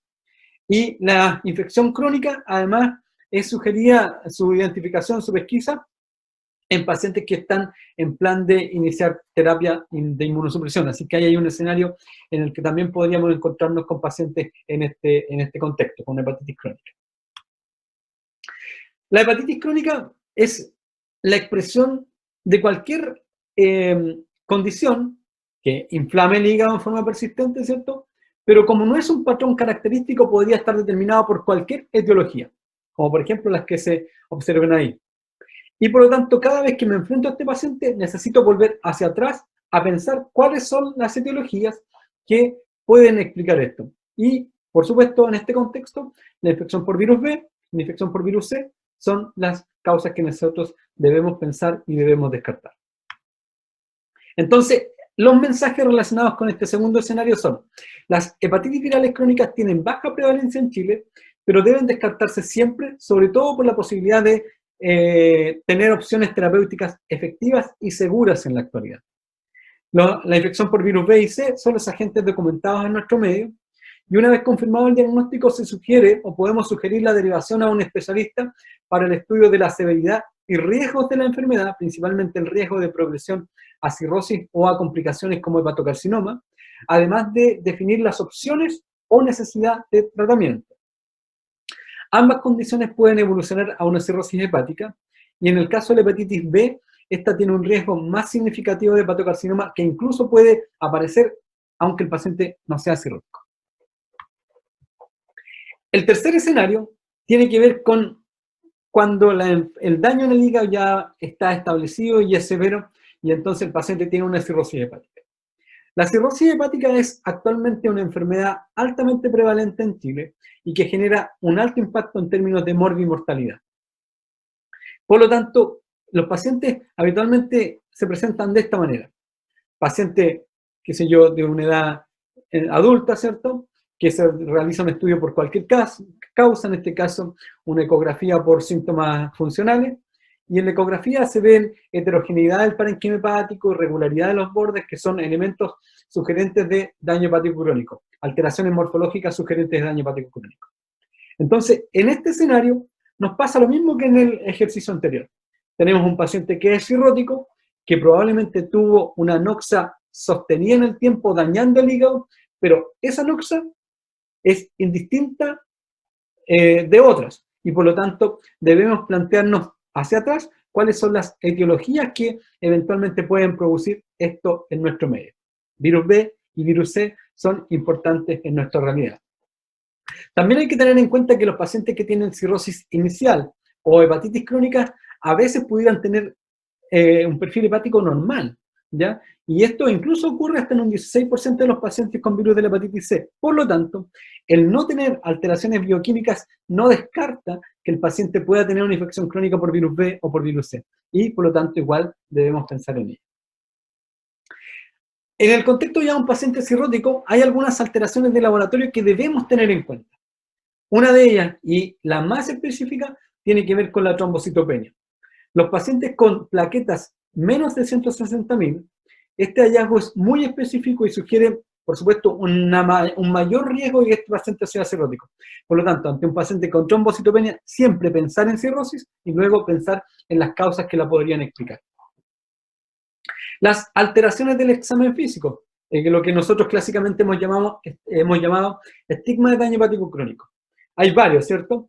Estas alteraciones en general son poco sensibles, es decir, están presentes en un porcentaje bajo de los pacientes cirróticos, pero en algunos casos pueden ser muy específicas.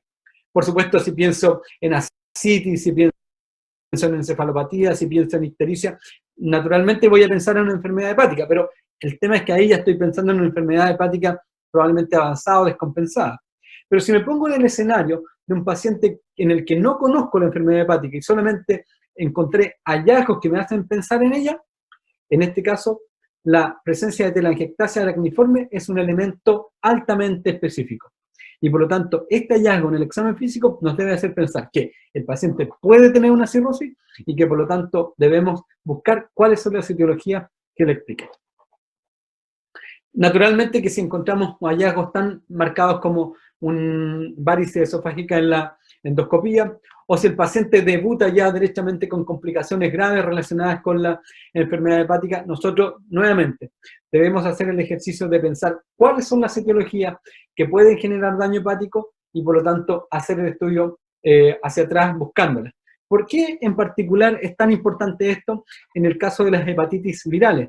Porque hoy día, incluso en estadios avanzados de la enfermedad, incluso en pacientes descompensados cirróticos, existen opciones de terapia que pueden mejorar el pronóstico de los pacientes hacia adelante.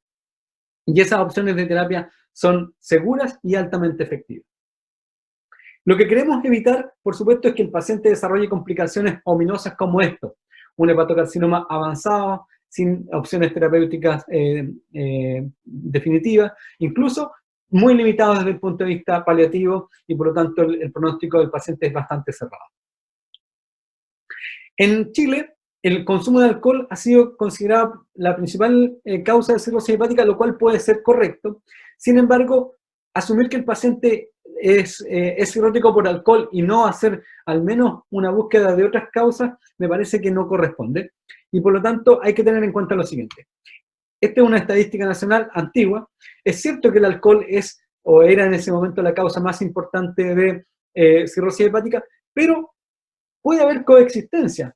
Un paciente puede beber alcohol y tal vez puede tener un hígado graso en el contexto de una diabetes, y puede haber una correlación de ambas causas. Por supuesto, es un sinergismo, pero el paciente también puede tener una infección crónica por virus C, a pesar de ser alcohólico, o el paciente también puede tener una infección por virus C teniendo un NASH. Y como ustedes pueden ver, claro, el virus C es más importante que el virus B, pero ambos están dentro de las 10 primeras causas de cirrosis hepática en nuestro medio, al menos en este estudio.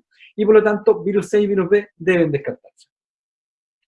No hay que perder de vista que el desarrollo de una cirrosis hepática en este escenario es un proceso que requiere mucho tiempo, y por lo tanto debo buscar antecedentes hacia atrás. Por ejemplo, transfusiones sanguíneas antes del año 96 para la infección para la infección crónica por virus C, antecedentes de transfusiones antiguas, drogadicción endovenosa, qué sé yo.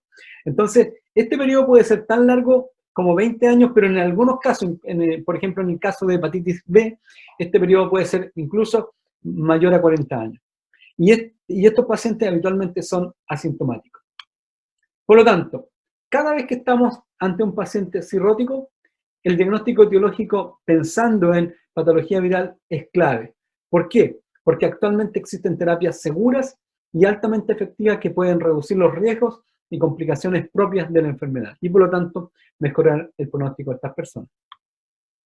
Los mensajes relacionados con este escenario entonces son que la cirrosis, por supuesto, es la etapa final de un daño hepático secundario a una noxa persistente en un individuo susceptible. No todo el mundo hace una cirrosis. Y la evolución a cirrosis suele ser asintomática. La infección por virus B y por virus C son los agentes documentados de cirrosis por etiología viral, y ante la sospecha de cirrosis siempre debemos descartar estas etiologías virales. Una vez confirmado el diagnóstico, se requiere o se sugiere evaluación al especialista para estudio de severidad de la enfermedad y los riesgos que ella conlleva, y por otra parte establecer las opciones de tratamiento. Y una vez establecidos los criterios de cirrosis, los pacientes, por supuesto, requieren tamizaje y manejo de las complicaciones de la cirrosis que todos conocemos.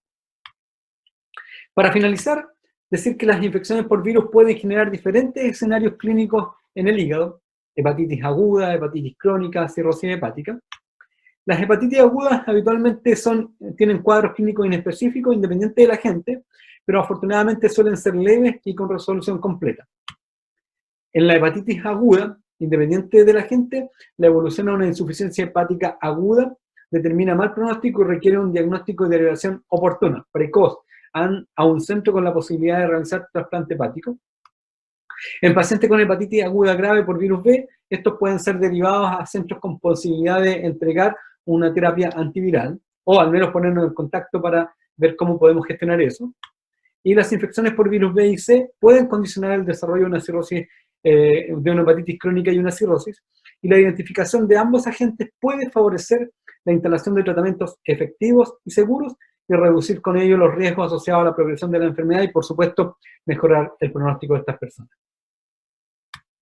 Bueno, muchas gracias y espero poder responder sus preguntas a este tema.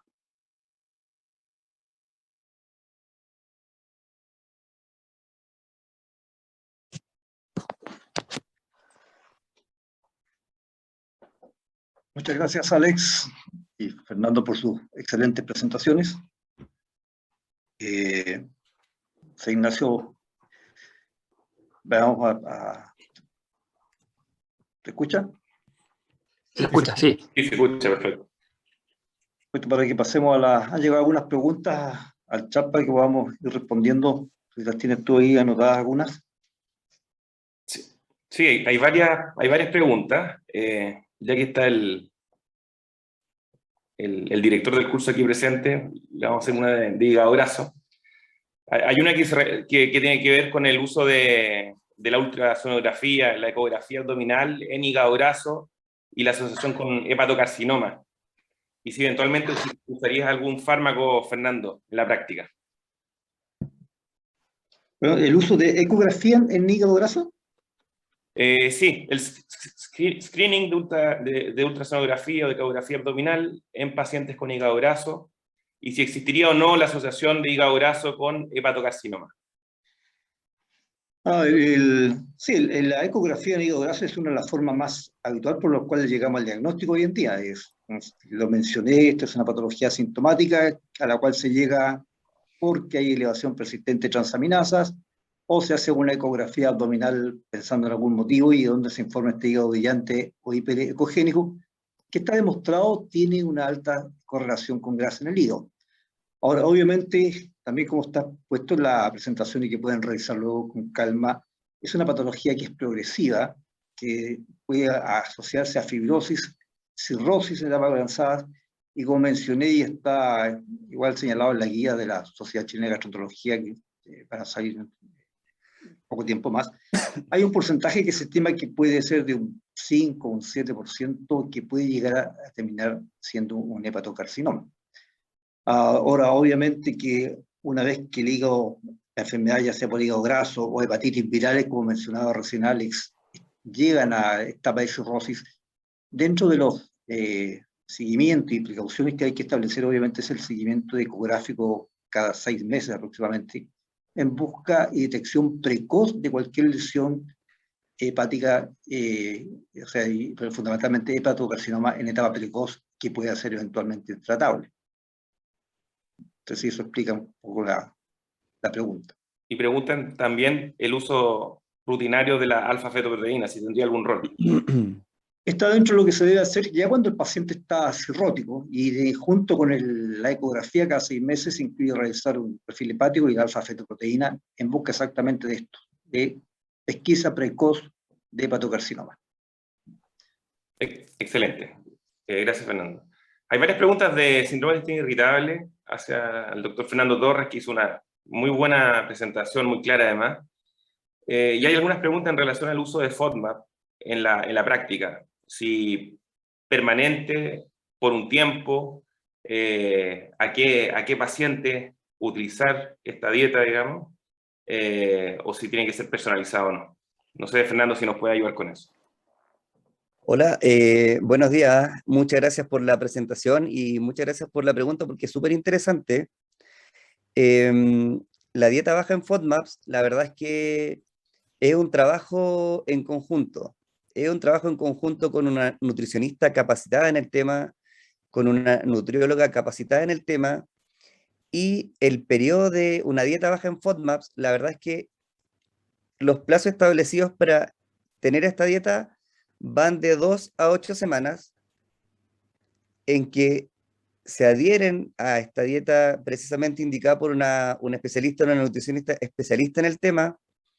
Después de esa intervención de 2 a 8 semanas de una dieta baja en FODMAPs, hay un plazo aproximadamente de 4 semanas en que se reintroducen ciertos alimentos, los fructanos, galactanos, en periodos que pueden ir de 3 a 5 días.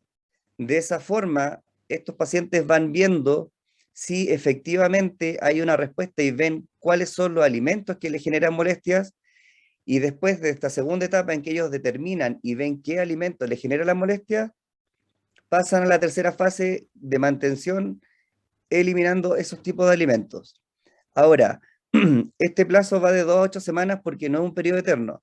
Si no hay una respuesta dentro de las 6 a las 8 semanas, ya nosotros vemos que efectivamente una terapia, un tratamiento con una dieta baja en FODMAPs no va a ser muy beneficiosa.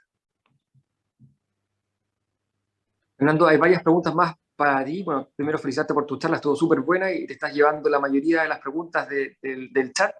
Yo voy a rescatar tres porque para ir un poco más ordenado. La primera te preguntaban acerca de la amitriptilina, si es recomendable empezar de entrada y hasta qué dosis llegar, ¿ya?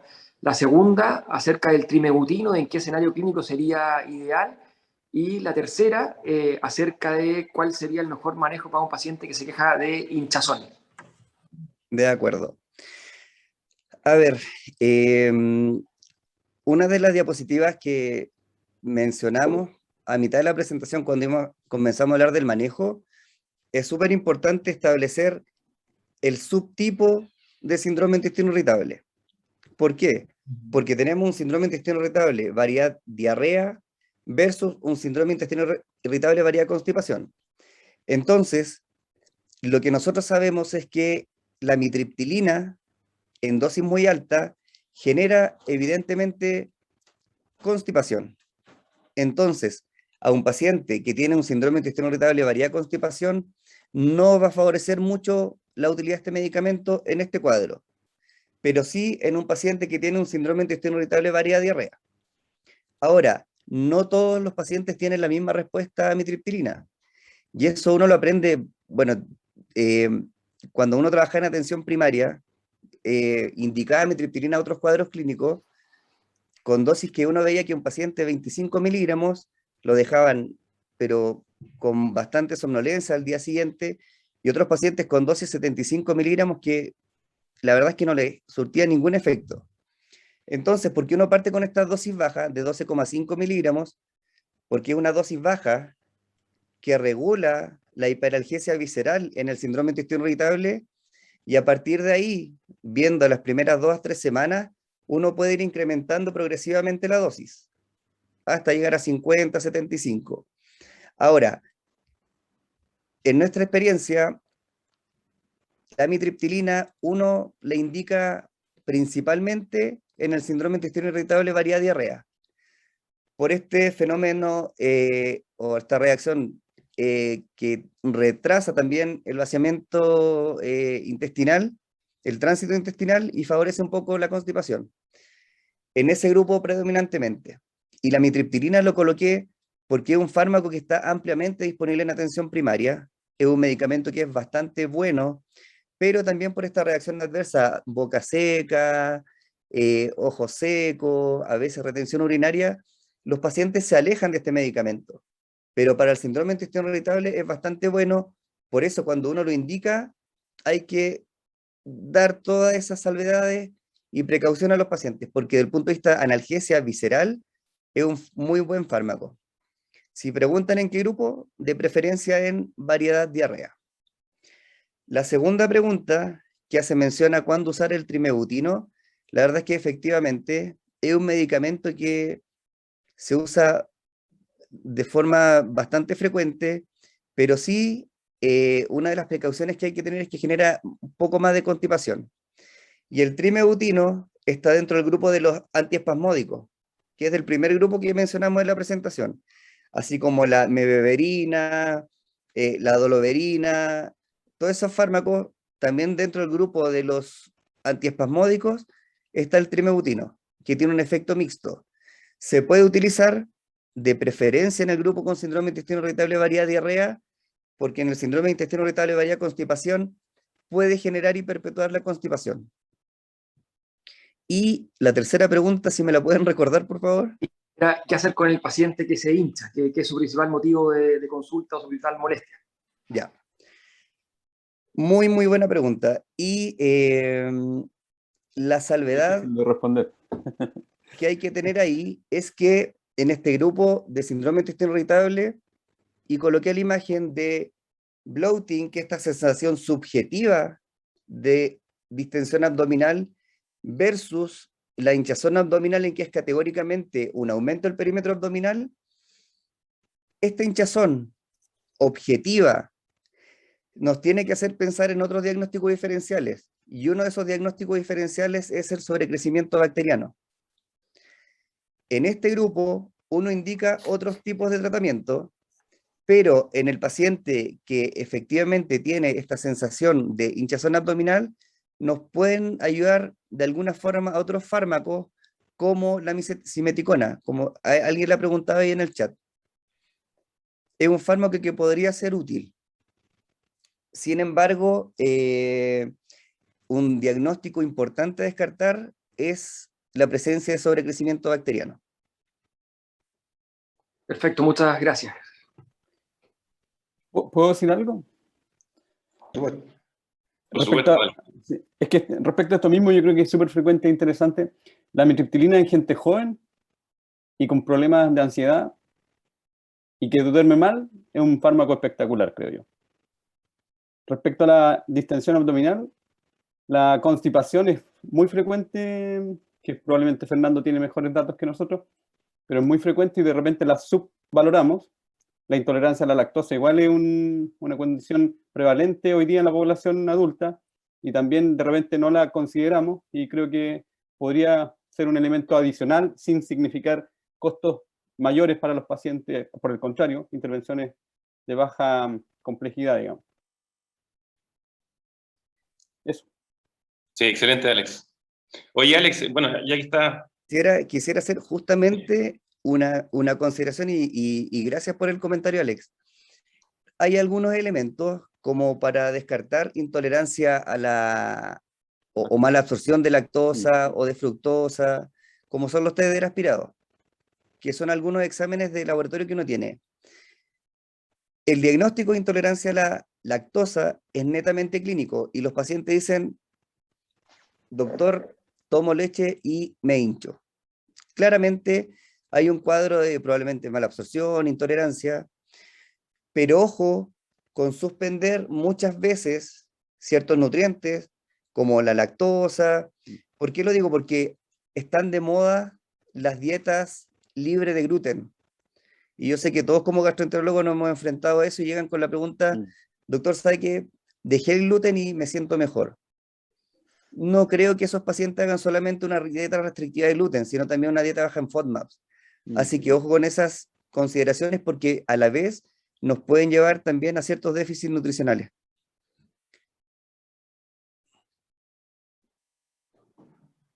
Fernando, ¿y en cuanto a los probióticos? Los probióticos, la verdad es que, como les mencionaba, y también fue motivo de discusión ahora en la semana digestiva en San Diego, ahora en mayo, la guía del Colegio Americano del 2020 dice, no se utilizan los probióticos, no sirven. La del 2020 también de la Sociedad Americana dice, mira, sí, la podemos utilizar, pero la vamos a utilizar solamente en el contexto de trabajos clínicos. Pero el 2021 en la guía británica, de la Sociedad Británica de Gastroenterología, de la guía del manejo de síndrome irritable, dicen que sí, tendrían beneficio, no se matriculan con ningún tipo de cepa, lactobacillus, bifidobacterium, sí las tenemos acá disponibles en Chile. Lo que sí dicen es que no tiene efecto adverso, podemos utilizarla dentro de 12 semanas, y si hay mejoría en la calidad de vida, mejora la sintomatología abdominal, utilicémoslo. ¿Qué probiótico uno puede sugerir? La verdad es que es complejo, no son fármacos tampoco baratos, y lo que sí tenemos que tener precauciones en el grupo de pacientes inmunodeprimidos, en esos pacientes oncológicos, VIH etapas avanzadas, son cierto tipo de bacterias. Entonces hay que tener algunos cuidados en esas consideraciones. Oye, y en ese paciente que en la práctica dice que anda bien con el probiótico, que tiene una buena respuesta clínica, y que lo toman permanentemente. Y hay por otro lado otros pacientes que lo toman por pulso. ¿Hay alguna evidencia de eso? Se acepta que plazo hasta 8-12 semanas puede utilizarse y después se pueden ir utilizando cada 4, cada 6 meses, en el mismo periodo. Y lo mismo pasa con el uso a veces de rifaximina. En estos grupos con síndrome de intestino irritable varía diarrea, uno también puede repetir los ciclos cada 4 o cada 6 meses. Gracias, Fernando. Súper buena respuesta. Oye, para Alex, hay algunas preguntas para él también.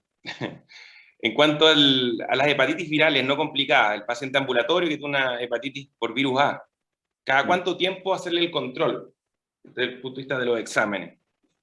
¿Cómo lo haces tú?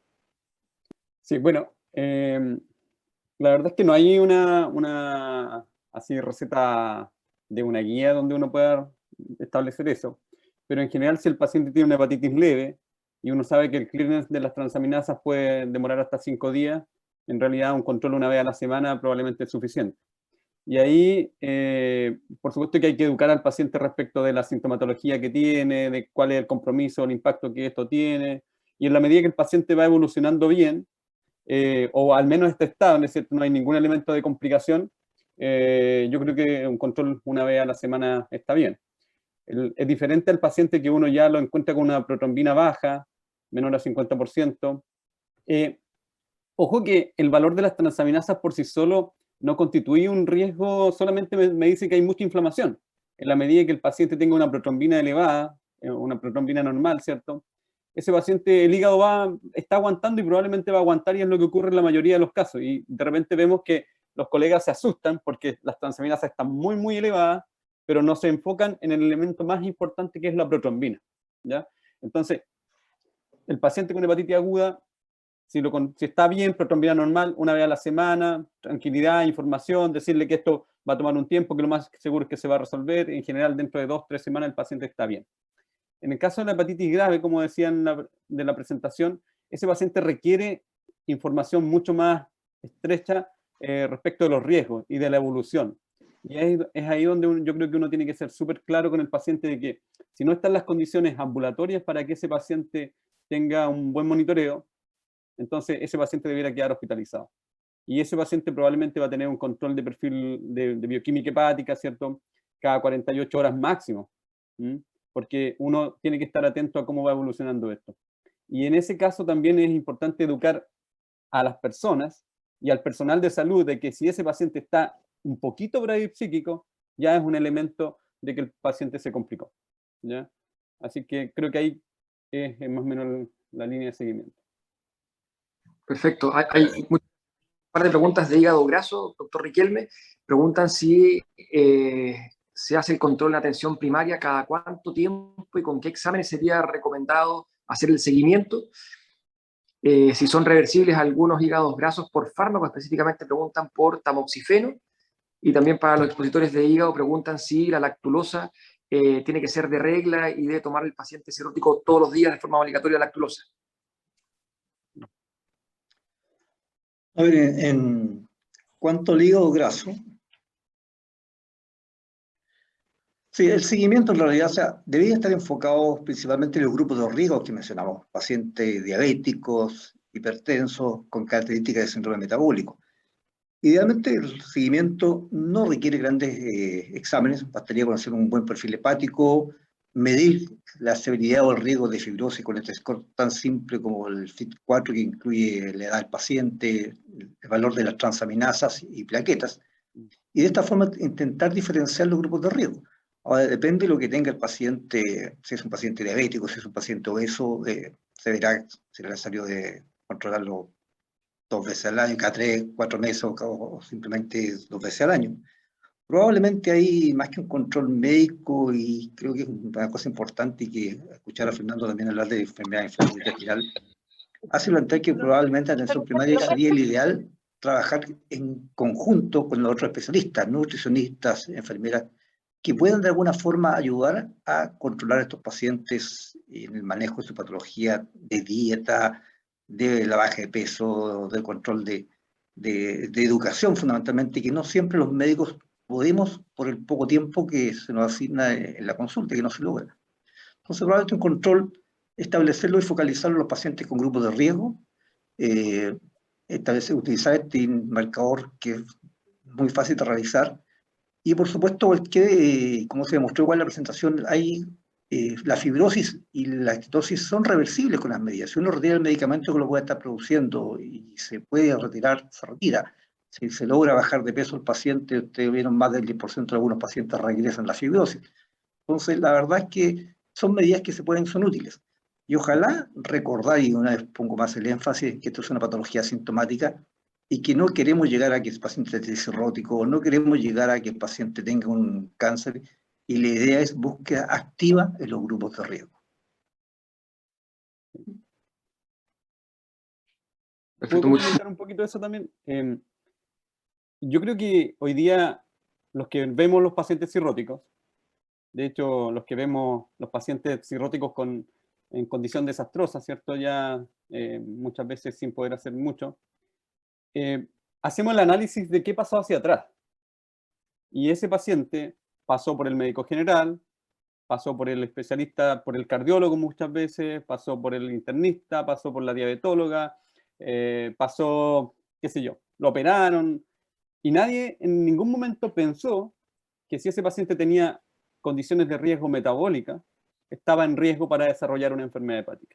Entonces, yo creo que hoy día lo más importante es que los médicos que vemos a pacientes que tienen factores de riesgo metabólicos, principalmente sobrepeso y obesidad naturalmente, resistencia a la insulina y diabetes, y que son mayores de 40 años, son pacientes que están en riesgo.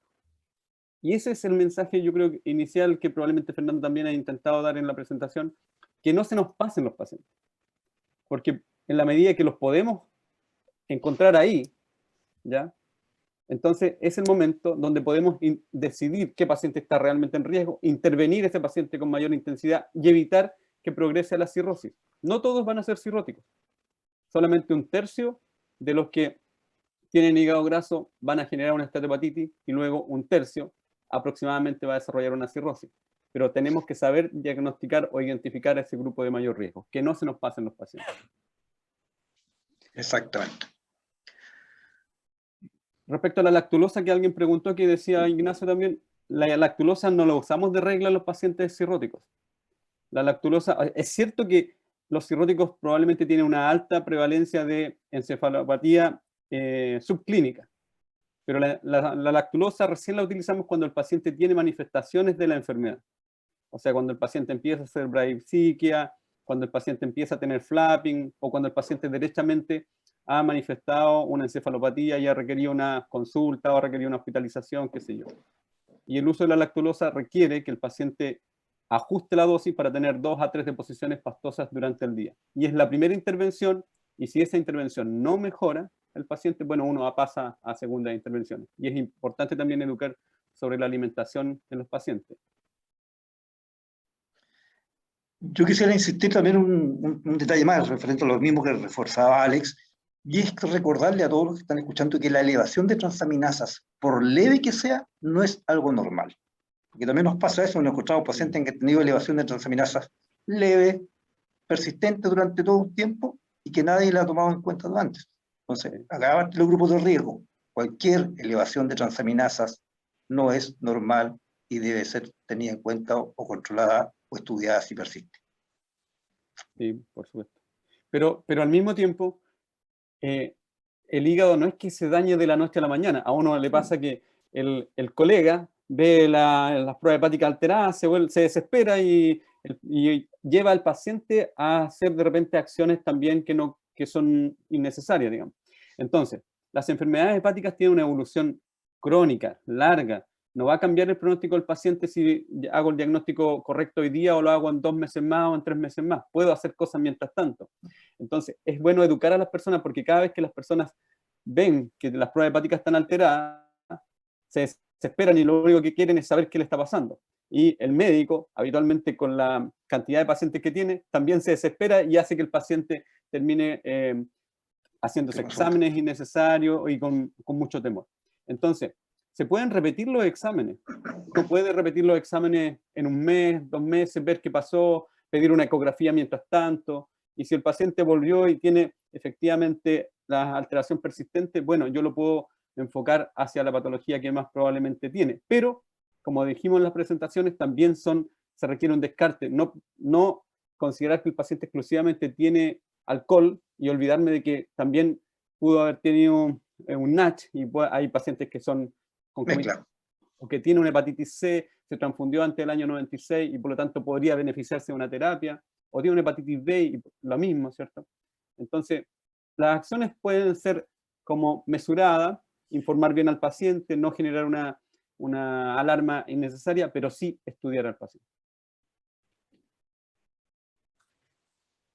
Muy bien, gracias a todos. Oye, Fernando Torres, hay varias preguntas en relación a que hay varios productos comerciales de bromuro de clidinio y clorhidrato epóxido. ¿Lo utilizas tú en la práctica? ¿Está recomendado? Y si fuese así, ¿por cuánto tiempo? Perdón, me preguntaste por cuál específicamente. Por bromuro de clidinio con clorhidrato epóxido, la combinación. Hay varias marcas comerciales con esa combinación. ¿Lo usas, no lo usas? ¿Qué rol le das a eso? ¿Y por cuánto tiempo? Estos también son el bromuro de tilinio, también es otro subtipo de antiespasmódico.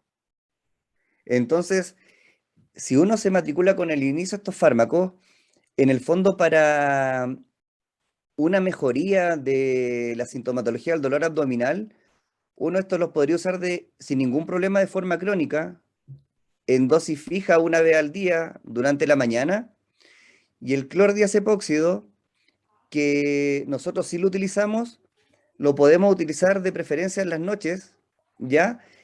Y no es que tenga conflicto entre, para nada, pero uno de los fármacos que nosotros utilizamos en la noche es el Tensolip, ¿ya? Y es un buen medicamento.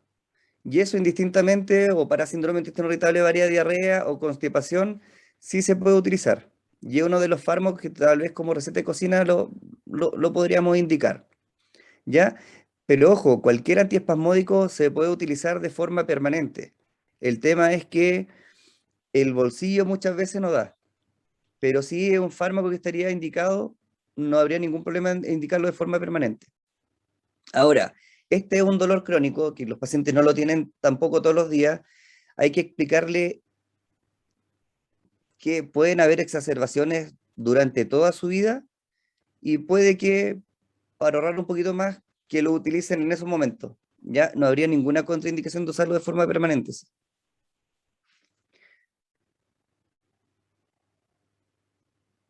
Gracias, Eso. Fernando, te pasaste. Muy concreto. Fernando Riquelme, no sé si quieres que cerremos por el horario o quieres seguir con un par de preguntas más. No sé si nos quedan algunas preguntas. Estamos a la hora de ir cerrando. No sé si alguien quiere hacer algún comentario, alguna pregunta, alguna cosa más dentro del mismo panel, que quiera aportar algo, enfocar algo. Hay una pregunta interesante que veo en el chat, que es ¿cómo podemos determinar el sobrecrecimiento bacteriano en atención primaria? Bueno. Buena pregunta. La verdad es que no sé si estará disponible en Concepción la posibilidad de hacer un test de hidrógeno aire aspirado con lactulosa. Que de alguna forma es para responder el comentario a la persona que respondió esta pregunta. En Santiago sí se hace. Para hacer el diagnóstico de un sobrecrecimiento bacteriano se solicita un test de hidrógeno en aire aspirado con lactulosa y de esa forma uno puede determinar o sobrecrecimiento bacteriano de flora predominante productora de hidrógeno o metano. Uno, si plantea este diagnóstico y si no tiene acceso a este examen, uno podría indicar la utilización de rifaximina como tratamiento empírico por 2 semanas en dosis de 400 miligramos cada 8 horas por 14 días.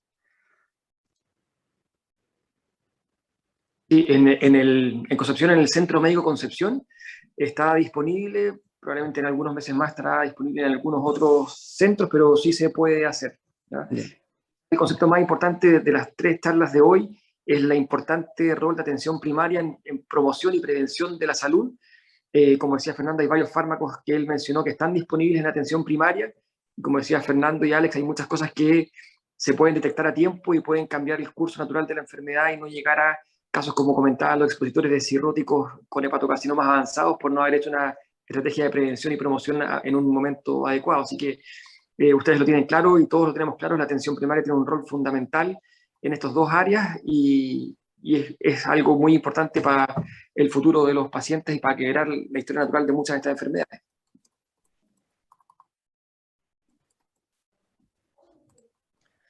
Así es, y esa era parte de la finalidad y objetivo de la realización de este curso, mejorar el manejo de nuestros pacientes, tener una derivación